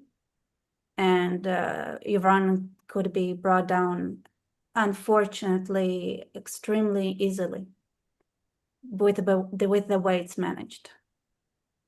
So, yeah, that's the truth. And I think that it's good to take a breather because, in a week we're gonna have a Trump with a new mood. So also that. And if not in a week, then in 2 days. And if it's not in 2 days, then it's gonna be a week and a day from now, it's. Or in an hour. Just trust our enemies. Like, if there is this joke, if we can trust anyone in the Middle East always to save us is the Arabs. So it's the same here. Can always trust the Arabs to save us. And I'm sure we can also trust the mullahs to save us. Yeah, I mean, when it comes to sort of targeting the desalination plants, I mean, I absolutely think it's a fair game. If Israel is in a war, you do whatever is necessary to end the regime and end the sort of any capabilities of that. But the fact is, I mean, that's, you know, the international opinion, obviously. Well, does Israel even need to care about the international opinion? There is nothing it can do to sort of It like, could be a terrorist attack. yeah, I mean, it could be Iranians. It could be a lot of things. Yeah, I mean, Nicholas, what do you think? What action do you think Israel can take from now, even when it comes to sort of fully taking out the regime, such as targeting sort of desalination plants? Do you think they should? And yeah, any? If I was a use of force lawyer working for the military, either in uniform or the civilian advisors, and someone had put across my desk, analyze a attack on a desalination plant, what I'd have to ask is to achieve what? What's the military purpose, and is it worth the collateral damage, the damage to innocents, civilians that you would impose? And there's the argument that many objectivists make, and I definitely am sympathetic to it and often agree with it, that when you're fighting a war for your existential survival, the gloves are off. At the same time, there's a part of me that says you use enough force to achieve your purpose and no more, and not to quibble, but to ask questions when you're going about it. So if you're asking me attack the water system first, what other targets are you leaving off the table to attack the water system first? And that would be the kind of questions that I would ask, and that's the kind of questions that anybody who works in that field would have to ask under the regimen that we in the United States adhere to regarding the use of force in armed combat. So water system could be on the table. I mean, the United States bombed dams during World War II that powered German industrial might, and that imposed collateral damage upon innocents. But at the same time, there was a clear military justification for it. So I think you have to be very careful in what you're asking for and how you justify it. So what do we want? We want the regime's ability to project force eliminated. And that requires a certain mindset and a certain prioritization of targets. I wanted to, and I might have already flown past my crow. Anders was talking about the post-defeat strategy, and I think he was making the point that our security, our lives, we should not sacrifice to the problems of a post-Mullah or Iran. And I agree with that. I think we have to sell that clearly. Obviously, that was not the selling that the Bush administration used to justify the Iraq War. It was that, we're going to go in there and we're going to create a Jeffersonian democracy because deep down inside they're yearning to be free. I think that was predictable that it wasn't true, and I think it's not true. I think dictatorship is a product of a culture's worldview and philosophy, and that's definitely the case here. To include the impotence of the resistance to defeat that dominant culture. Yeah, and when I say that we really shouldn't care about what happens post regime change, that doesn't mean that private individuals, Iranians in exile and so on, can take an interest and pour money into the country and take part in making sure that the right government gets in place. And even American other interested individuals, hey, spend your money freely and your time, no problem with that. I think it's really interesting. I think the most successful independent post-war rehabilitation was of Japan. Germany was a little bit mixed because there was the specter of European communism and trying to use West Germany as a bulwark that I think neutered some of the denazification that might have and should have taken place. I think they tolerated more in the West than, like, the Soviets just killed everybody. The West was, we'll punish some, and then 15 years later, we'll forget about it because we have a greater threat via the Soviet Union. Japan is quite interesting because they had this steeped militaristic culture and this emperor worship, and MacArthur successfully divorced that from I mean, he broke the back of religion state being joined at the hip. He insisted in the imposed constitution that religion be separate from the state, and that succeeded quite brilliantly. I wonder if and how that would be possible with Islam. And there's the argument Islam is unreformable, and yet things get reformed all the time and moderated and whatnot. And what would be an incremental step to break the back of political Islam? And I don't have a clear answer on that, but I think long term, that's what any action that we take in regards to Iran has to contemplate one way or another, because you're just going to be looking at a repackaged enemy downstream. They might not have nukes, but we found out on 9/11 that suicide bombers and razor blades are quite deadly. So what would it take to break this ruthless faith forever?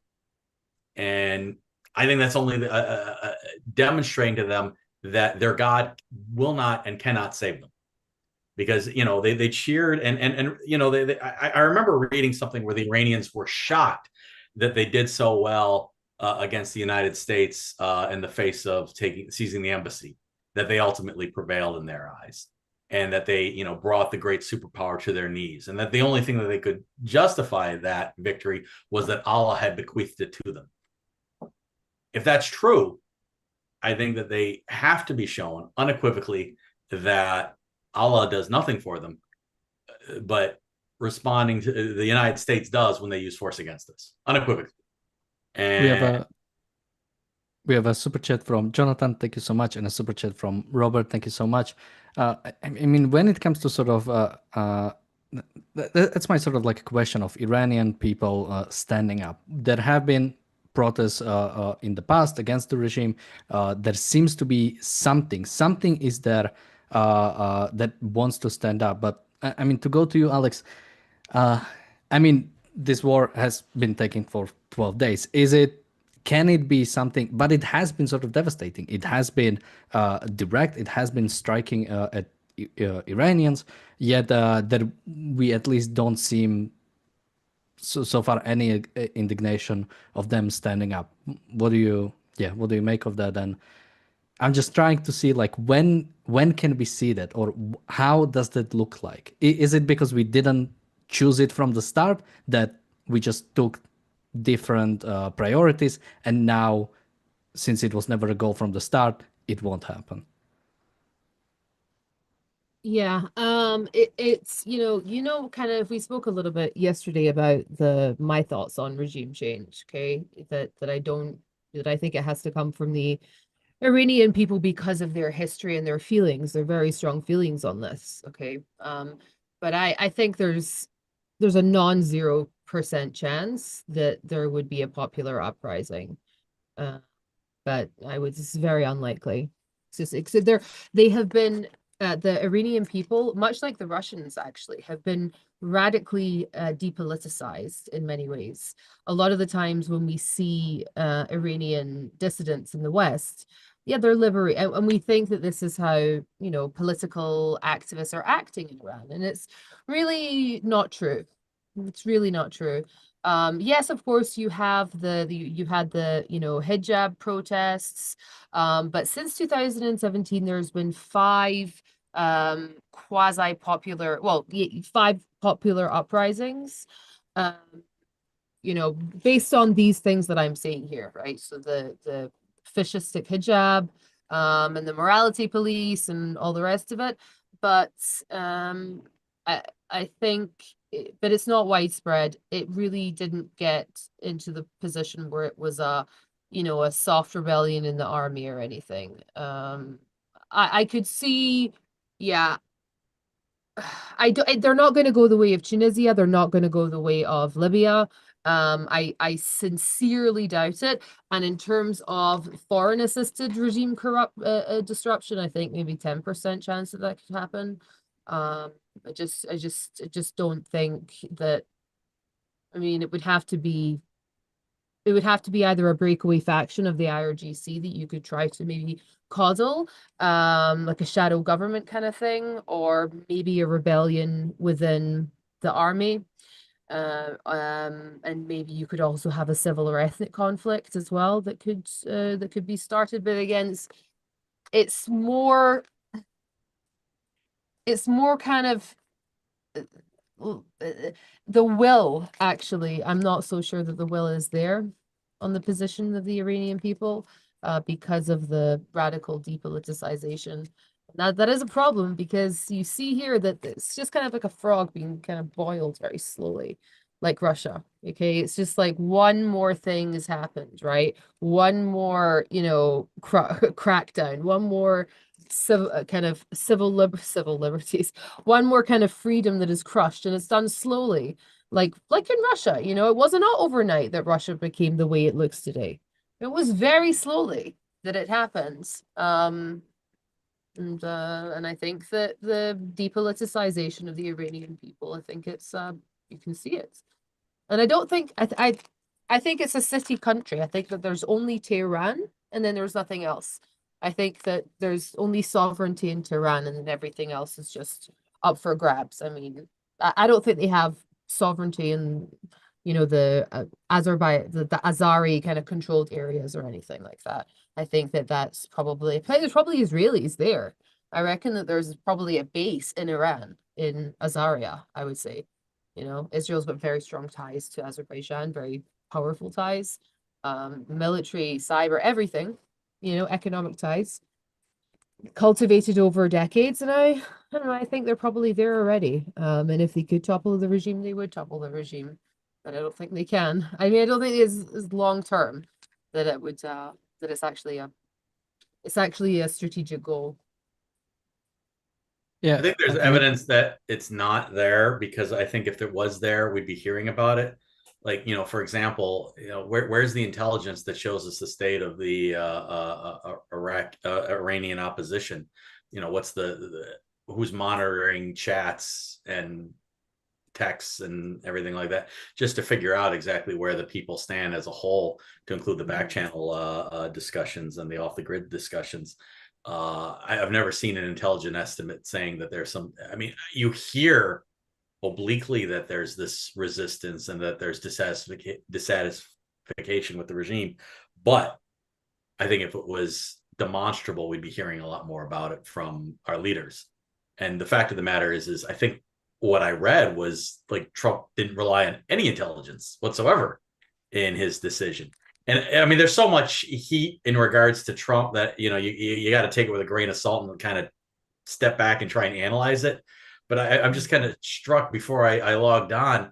He's being interviewed on the White House lawn, dropping the F-bomb, complaining about Israel breaking the ceasefire. And again, this mistreatment of his allies is amazing, because it was his ally that brought him into this place. So yeah, I mean, when your director of national intelligence is Tulsi Gabbard, I think you should distrust. No, she's the deputy. She's the deputy. Come on, it's not a real job. It's not a real. I mean, it's not. They created the position for her, right? It's not a real position. Yeah, I mean, to go to you, Rebecca, I mean, speaking sort of like from my own country's history, both Slovakia and Czechoslovakia, like, we don't shut up and we don't stop like rising up to whatever government we have. There's always like a protest. There's always something coming. Like, there is always like a yearning for a change that oftentimes succeeds. And when it comes to Iran and even sort of like broadly Middle East, there doesn't seem to be anything in that regard. And whenever you have sort of like, let's say, the Arab Spring, it's simply sort of like, we just don't like this particular guy in charge. But there doesn't seem to be any sort of like cultural shift or philosophical shift almost at all since the first Arab countries came into power. For example, can I just say, sorry, yeah. I vote for Rebecca as the Deputy Director of National Intelligence for Trump. If we can have a popular uprising for that, that'd be good. We'll try to make it happen. Comments We know in the chat, Trump. please. We know Trump is watching the show because he always Yeah. waits to do something and we say he won't. But yeah, Rebecca, any thoughts on sort of like both the popular uprisings in Iran and if what hope is there? All right. So first, I want to talk a bit about the USSR and a little bit about Japan. Is my sound all right? Yep. Okay. Okay. So because I think it's something that was brought up and I want to touch on. So and then talk about, and because it was brought up in the context of Islam and the difference. So I want to say, first of all, Japan is an island, and because it's an island, right? You could not have survived there without having some sort of a society that could maintain itself, that could fish, that could hunt, that could build farms, that could feed its own population, right? So it's living on an island that, yes, there is this culture that was, they worship their leader as a god, but it's an island.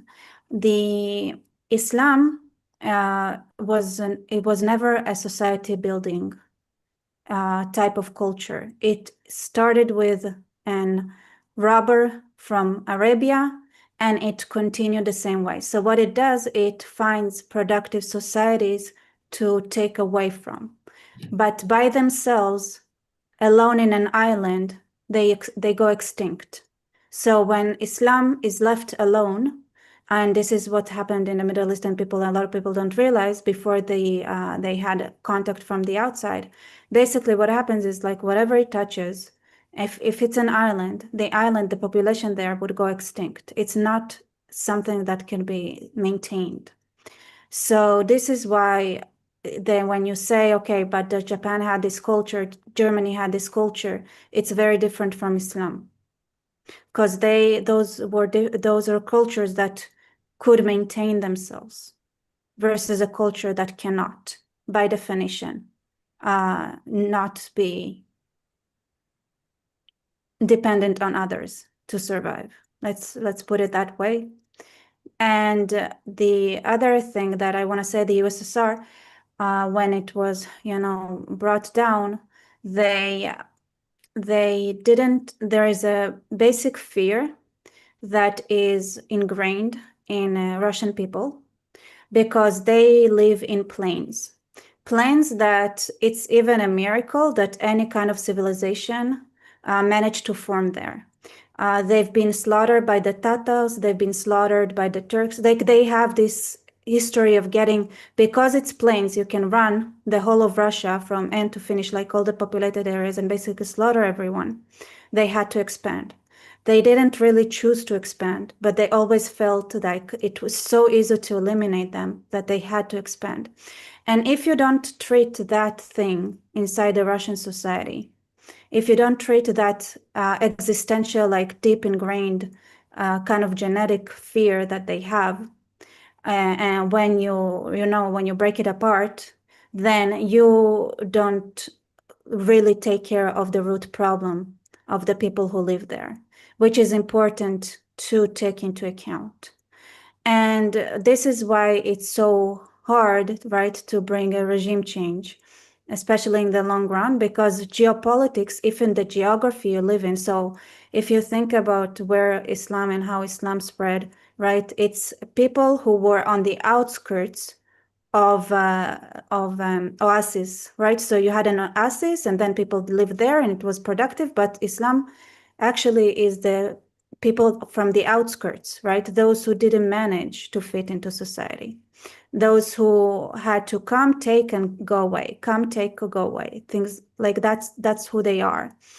And it cannot be part of a country that wants to survive, standing and being independent. And this is something that also needs to be explained to the Iranian, but this is why Iran is really growing out of Islam fast. Another thing that was in the USSR that happened is that they stopped believing in communism. By the time this change happened, the idea of communism as an ideology was already dead. It wasn't, nobody believed in it. And honestly speaking, this is where Iran is at. The vast majority of the population, right, is at least skeptical about Islam, at least. So, but there are some like that hold into it. So, and there is a mesh between the Persian culture, Zoroastrian culture, and the Islamic culture.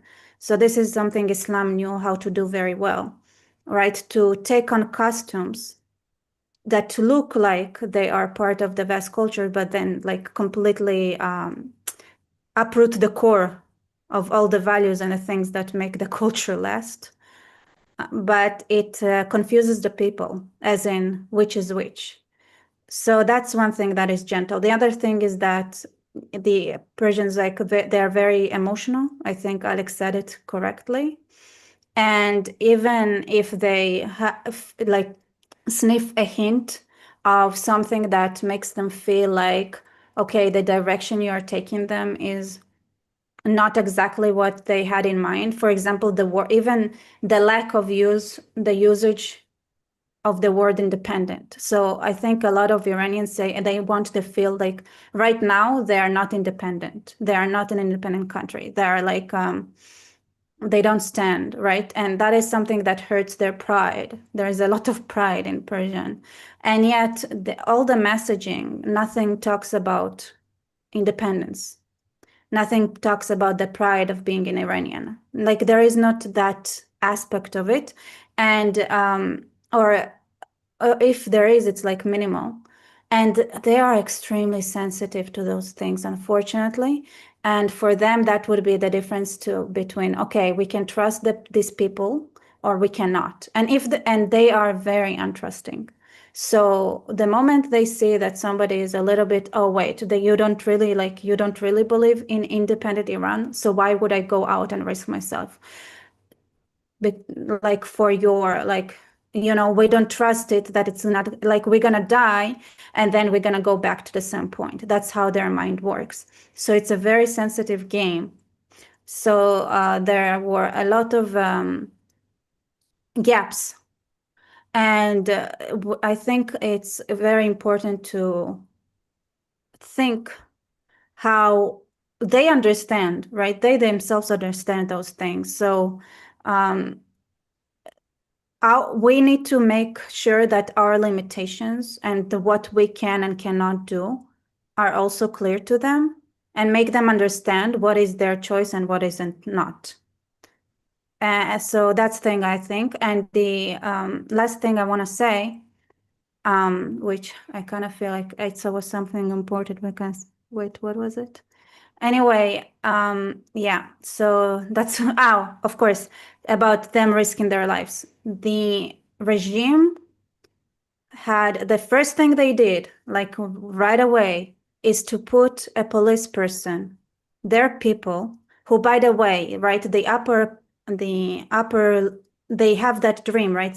They get the free apartments, they get the security and life, right? Which is a lot to lose for a person. And they put their people in every corner. Tehran, there is a checkpoint in every junction. There is a checkpoint with soldiers or whatever, the military, the regime people who check who is in.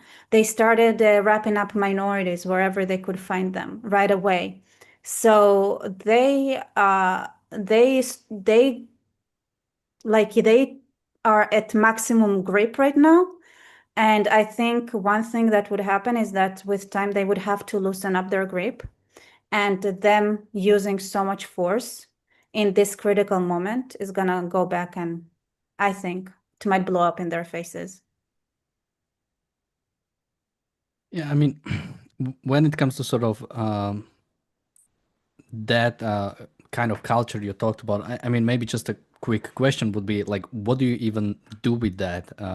I used an example of that I call that, you know, when Gaza war started, Israel shouldn't allow anything in. If it means Palestinians will starve, they have a choice. Do you want to surrender or do you want to starve?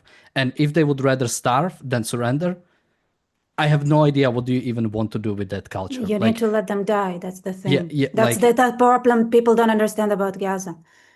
if people choose to not work, to not do something, it's a very hard situation. Yeah, Amalek. just to go to you quickly, Anders, because you have to drop. Any last thoughts from you? Any sort of thoughts on this sort of like a cultural thing of both the Islam culture and this sort of not really, seemingly not wanting to move in a Western direction or like liberal direction. Yeah, I think, thank you, Rebecca. That was a really interesting expose, but I don't think we should underestimate the latent desire for freedom in large parts of the population, and we may be surprised if if whenever the regime is removed in Iran. But I just want to reemphasize what I've said before, that in my opinion, our America's and Israel's primary objective should be to get rid of this regime, and then we'll see what happens, basically. So, yeah, Where can people find you? You can find me on Substack, andersingemarson.substack.com, and you can find my book, Think Right or Wrong, Not Left or Right, on Amazon. Thank you, Anders. And Thank you. I'll go, we have a Bonnie, a member in the chat talking about Pahlavi's plan is number one, Iran's territorial integrity, number two, individual liberties and equality of all citizens, number three, separation of religion and state. Do you think Iranians want this? I feel like the new constitution of Syria says something similar. You can like say things, but how much of that it really means something? And again, when it comes to sort of like speaking to Iranians, again, the expectation that like a culture, and this could be similar to Russians, like expecting them to have like a US style sort of like a government for a population that never had anything resembling that. I think it is sort of ridiculous. Like they do not speak in those words. And I mean, to go to you, Nicholas, I mean, on some level, like what can we expect from these cultures? Because I would say a similar thing about like the example of both South Korea and Taiwan. Those were dictatorships, and it took them a time to basically sort of slowly shift into liberal democracies. But it did happen when they had something. But how do you recognize when there is something there, right? Like Saudi Arabia is like an ally of the West, and we cheer when they finally allow like women to drive and move at a snail pace in like Western direction, technically. But what can we expect from like Iranians or generally that sort of Islamic culture? Well, that's a really interesting question. And I would argue that it's putting the cart before the horse, because what we really have to do is we have to raise the expectations from our culture. And that would be the willingness to attack faith as such. That obviously didn't happen when George Bush looks at 9/11 and comes to the conclusion quite independently. I don't think he asked anybody about it, but that Islam was a religion of peace. And that it was a much ridiculed line. But think about the process. You're standing in the ashes of the Twin Towers, as he physically did. I mean, he was there. One of the things that struck me, I lived in Washington, was I drove to see the Pentagon. The plane flew right over where I lived, and it was about a mile and a half from the Pentagon. So I went by and saw it burning, and the smell. So imagine that physical impact upon you. Now he's there, and cheering with the people trying to do the relief work, cheering with the firefighters who've just lost all their comrades and the policemen. And then a couple of days later, it comes out, well, Islam's this religion of peace. We don't want to cast any aspirations on that. That's a huge cultural problem, and it hasn't changed. And Trump is not, he's got his faith task force speaking in tongues in the Rose Garden or wherever, if you believe the reports that came out the other day. He's not going to spark that change. He's not going to ask those questions. So if we can't condemn faith and the coercive application of faith, we have problems of our own. So then to ask, well, why can't the Iranians do the same? Now, there was something interesting that Rebecca brought up, and I think it was, she was comparing communism with Islam. I think communism was hamstrung because it was secular. It ultimately had to promise results in this world at some point. And there came a point where people just got sick of waiting. There's going to be some future utopia that you'll all be happy for. The suffering that you're enduring now is worth it. And people just, after, 70, 80, 90 years, didn't buy that anymore. When you have truly committed mystics and a culture dominated by mysticism, they don't have to promise results in this world. The promises come in the better afterlife. And what always strikes me is, how can people honestly believe that long term, seriously? Not just inertia, but if you sat down and think about it. Because my sat down and think about it moment was realizing that the Roman Catholicism that I was raised with doesn't score with reality. And so I always marvel at people who through inertia don't come to that realization on their own. And how can you engender it? How can you show it? I guess it would be the moral condemnation of its results, that faith leads to all these problems. Until the US is willing to do that, I think that we're inherently doomed in trying to prevail against a theocracy like Iran. And just show me the voices that are making those arguments other than us. I really don't see it. So that's what makes, I have a lot of concerns about this operation against Iran, not because I don't think that they're the baddies who need to go, but whether or not the US and its allies can actually execute a coherent plan that leads to a better tomorrow. And I think it'll be, we might get nukes off the table, but I wonder if we're just going to push the ball down to another day. That's my concern. Yeah, when it comes to sort of challenging Islam or combating Islam, it never really happened. When the Charlie Hebdo happens, we say, well, we shouldn't offend them. They shouldn't do that, but we shouldn't be offensive to them. As you said, when 9/11 happened, it's not all Muslims, and that thing is obvious. When something like that happens, obviously we're not going after how many Muslims are 1.5 trillion, no, billion, sorry, not trillion. That's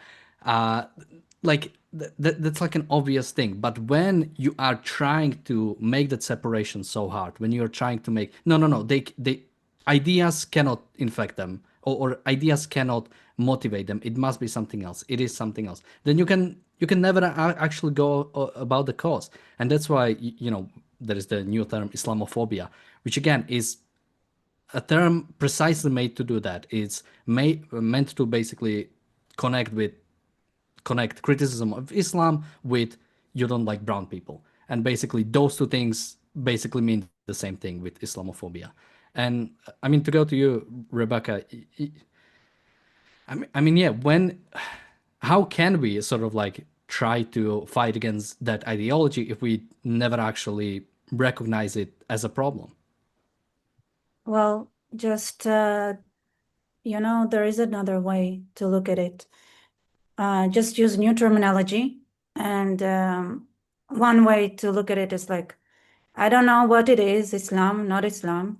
I recognize a death cult or a suicidal cult or somebody who are fanatics, right? And then be you do you, but you don't cross that line. And when you cross that line, then it's a problem. And crack down on that. And then make sure that people have the same values, right? It's personal responsibility, freedom of speech, criticism, whatever. And when people get offended and something it's cultural, it's a cultural thing. And one way that is important to understand, Islam, a person stops being a Muslim when they accept the rules of a place. So this is something very strong about the Hadith. Hadith doesn't allow, Islam doesn't allow any rules to be added, right? So laws, not rules. So if a person accepts laws, that are not Islamic, they stop being Muslims. And this is something to remember. You know, If that's they an are, interesting point, yeah. because I remember I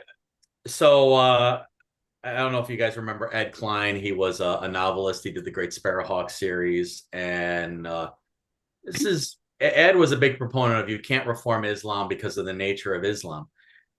I question that. And here's why I question it. Yes, I absolutely agree with Rebecca that the letter of the law is what she described. No disagreement there. So we're completely on board. But we're talking about something that's completely made up. Okay, let's lay the cards on the table. There's no adherence to reality here.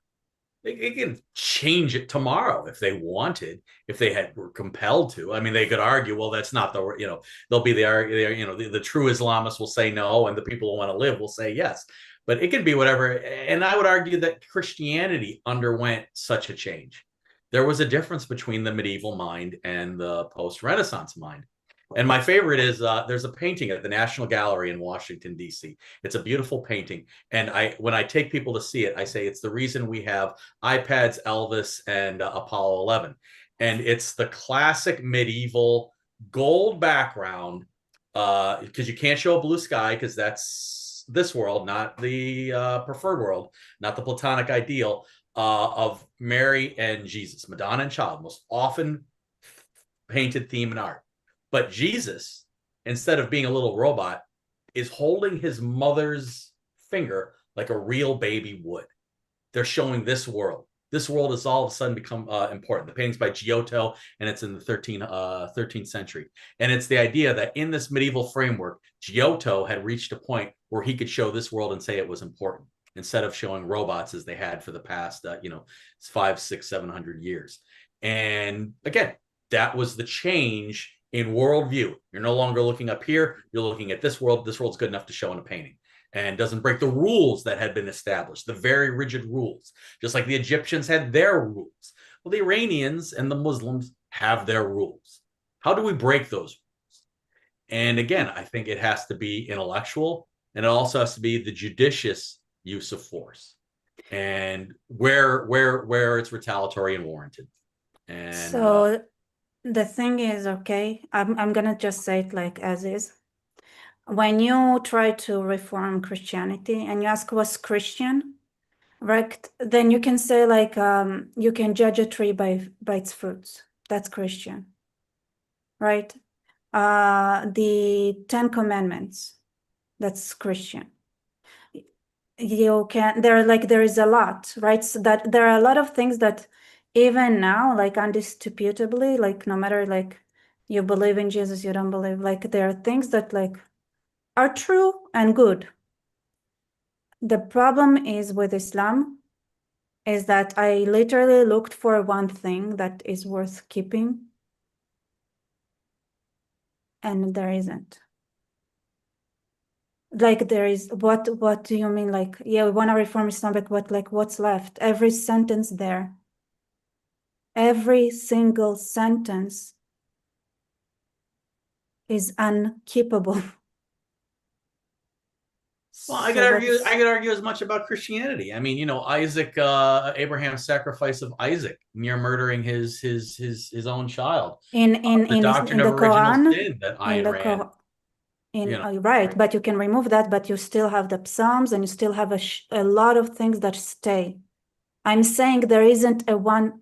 I don't say like you say, okay, but there are things that can be removed in Christianity and Judaism. Yes, I agree. There are things that could be removed, but but if after you remove them, you still have a rich literature work that is gold, right? Even after you remove it. That is not true with Islam. That's the problem. You are left with nothing. Can I ask you this, just so I understand where you're, based on your experience, which I think eclipses mine, your readings, would you say that Islam is basically just a rationalization for Muhammad's rule and his dictatorship? Yes. And so it else. lacks It lacks nothing. It's awful from start to finish, every single sentence. And I was like, I want one sentence to keep. It's also, I just want to say as well, like, Nicholas, to tell you what my personal interpretation of our philosophical outlook. I don't think it's possible to have Ayn Rand, and I don't think it's possible to have a Leonard Peikoff without having a Jewish history. So I don't think it's possible without the story of of Moses and the free and the first story of seeking freedom, okay, from dictatorship, right, from Pharaoh, and these important stories which have a meaning, which are told to Jews and to other people. I don't think it's possible. I think it is an evolution that takes several hundred years to get to a situation where you're going from, hey, maybe we shouldn't be slaves, okay, and maybe we should go and seek our own freedom, even if it means we die, okay. And this is an important thing that we need to keep saying to ourselves every year, right, to remember this kind of freedom. It takes a long time to then get to Leonard Peikoff and Ayn Rand, right, obviously. But I'm saying it's a philosophical evolution. But with Islam, and also when you sit down to have a look at, let's say, Jewish philosophy or Jewish jurisprudence, you have a wealth of information, which is spanning, libraries and libraries that people are dedicated to studying and dedicated to debating. Whereas the Quran is a leaflet you could read on the toilet in maybe a couple of hours. It's something that is, I'm not, again, it's I'm not talking about the mysticism of something. I'm not trying to again, I reject mysticism, but I'm saying that there is there is a real, there's no comparison in my opinion to reading let's say a Jewish jurisprudence book where they're arguing, right, over some kind of legal interpretation or legal matter or moral matter or philosophical matter, and to read basically the Quran, which is a really mentally ill person, Muhammad, who had a real problem with women and violence, and this kind of very disturbing philosophy came out of it. And also, this is also highly connected to the agriculture of the Middle East, of the institutionalization of Bedouinism, the institutionalization of tribalism and clannish behavior. Because if you're constantly worrying about having to fight other families to maintain access to the source of water, it makes you a very violent, very tribalistic society that rejects individuality, because individuality is a real risk to yourself. If you are in the desert, you really don't want to be on your own trying to maintain access to the river. You need to be in a family, and you need to be in a violent family. People who don't, in the Middle East as well, people who come from weak families, they just don't stand a chance. I mean, it's and so to and that's what I'm saying here, is that I really don't think that these philosophies are comparable in any way. I am going to push back a little bit politely, friendly, as an ally. I don't credit Judaism with Ayn Rand or Leonard Peikoff or Christianity. What I do credit is focus. And I do think the different periods emphasize focus. And mysticism inherently is upstairs. And you can see it reflected in art. Like, just go to an art gallery that has a good collection and you'll see, the difference in focus. Mm-hmm. With post-Renaissance, post-Enlightenment, the focus became this world. And as long as the focus is this world and you have people looking at this world, they'll tend to come up with answers. And Ayn Rand was a product of a focus on the post-industrial revolution expansion of freedom, of wealth, of prosperity, and finally connecting all the dots in an integrated philosophy. So, the Greeks couldn't have done that because they didn't respect the mind to the degree, they didn't respect productivity to the degree that the industrialists did. The Romans couldn't do it because why did they miss industrialization? They didn't have the kind of schools that would engender it. This is I have an 11-year-old boy who's a big on Rome kind of guy. And Dad, why did the Romans industrialize? Well, that was a good question. I didn't know. And they didn't have the infrastructure for it, the intellectual infrastructure. The industrialists created that intellectual infrastructure. And what they begat was Ayn Rand and Leonard Peacock. So that's how I see why objectivism became a thing and what it took for it to become a thing. I don't think if Ayn Rand, as genius as she would, had the Industrial Revolution to look at, she would have succeeded to the degree that she did. And yeah, does that make sense? absolutely. Yeah, absolutely. It does make sense. It does make sense. But I often listen, I'm really convinced that there is something important in the stories that we tell ourselves, okay? And I really think that if you compare a society like Russia that has a story that it's told itself, right? It acts in a certain way. And this is kind of what I was meaning. And then if you take the Jews in Russia, who achieved crazy things. I mean, the original oligarchs were all Jews, okay? Even though they were suffering insane anti-Semitism. I mean, there is, I don't believe there's any kind of genetic weirdness component here. But I think there is something in the story that Jews tell themselves about the world and the stories which are emphasized to us that are important, okay? And I'm just thinking our critical stories, right? You're mentioning the Isaac and the Jacob thing. Okay, we don't sorry, an Abraham thing. We don't, that is not a story that we get together and speak about every year, right? Like the Seder is something that we do where we sit down and we celebrate being free. We celebrate not being slaves.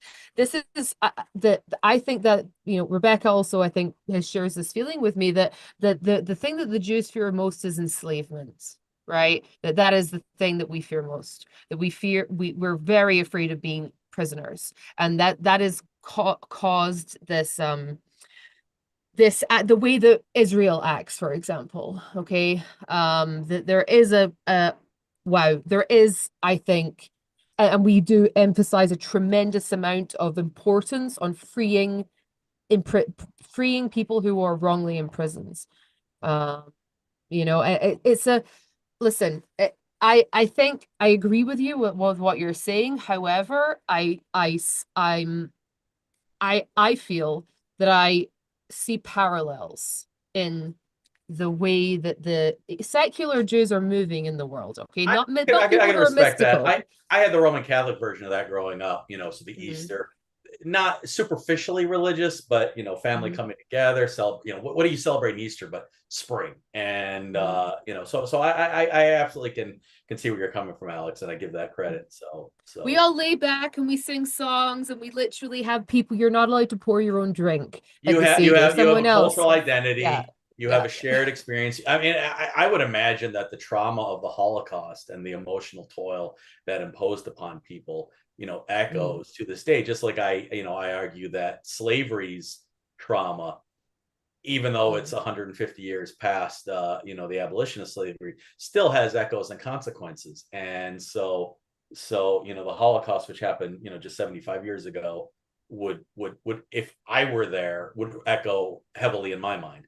So, and then what do you have? You have a cultural fear of enslavement. Yeah, that makes absolute sense. I get it. Yeah.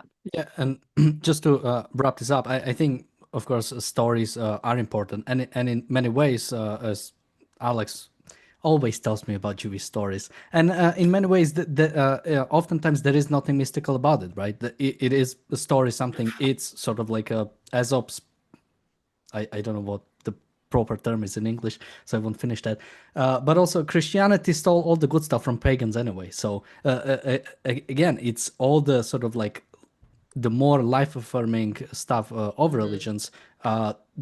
Sort of like I'll finish it with this. One of my favorite thing about Ayn Rand is the value-oriented sort of view of the world. And I think that's what you need. As long as you have values, as long as you have something in this life that you can go about, to that extent, you are clinging on to this life. And I think that is sort of worth defending. So if you can find life-affirming values in some of the Jewish stories, I think that is sort of worth defending on some level.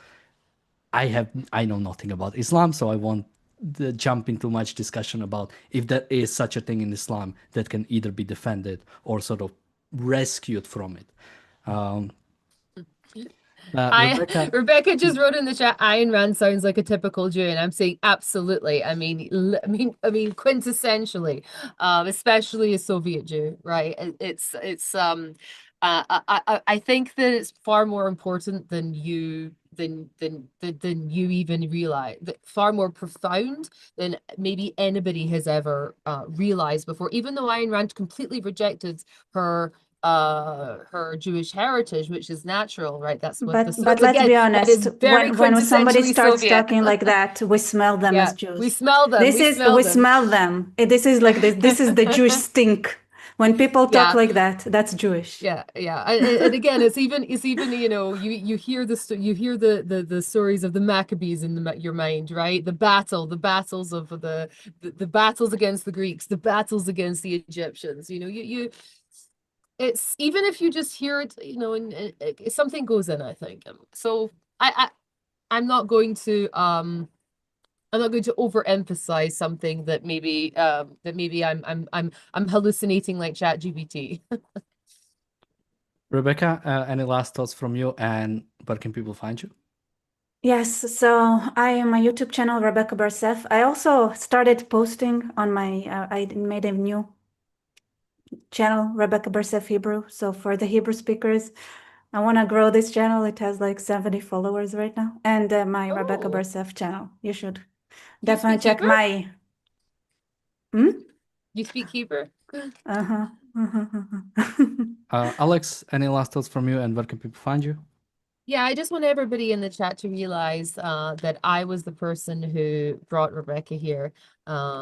So very, very happy. So it's definitely a nice energy. And I think that I was the person who introduced you to Ayn Rand as well. And I introduced all of your followers to Ayn Rand. So you're, you know, introducing your philosophy to ARCUK, which I think is wonderful. So thanks very much, everybody. As always, I'm just going to recommend Rebecca's channel today.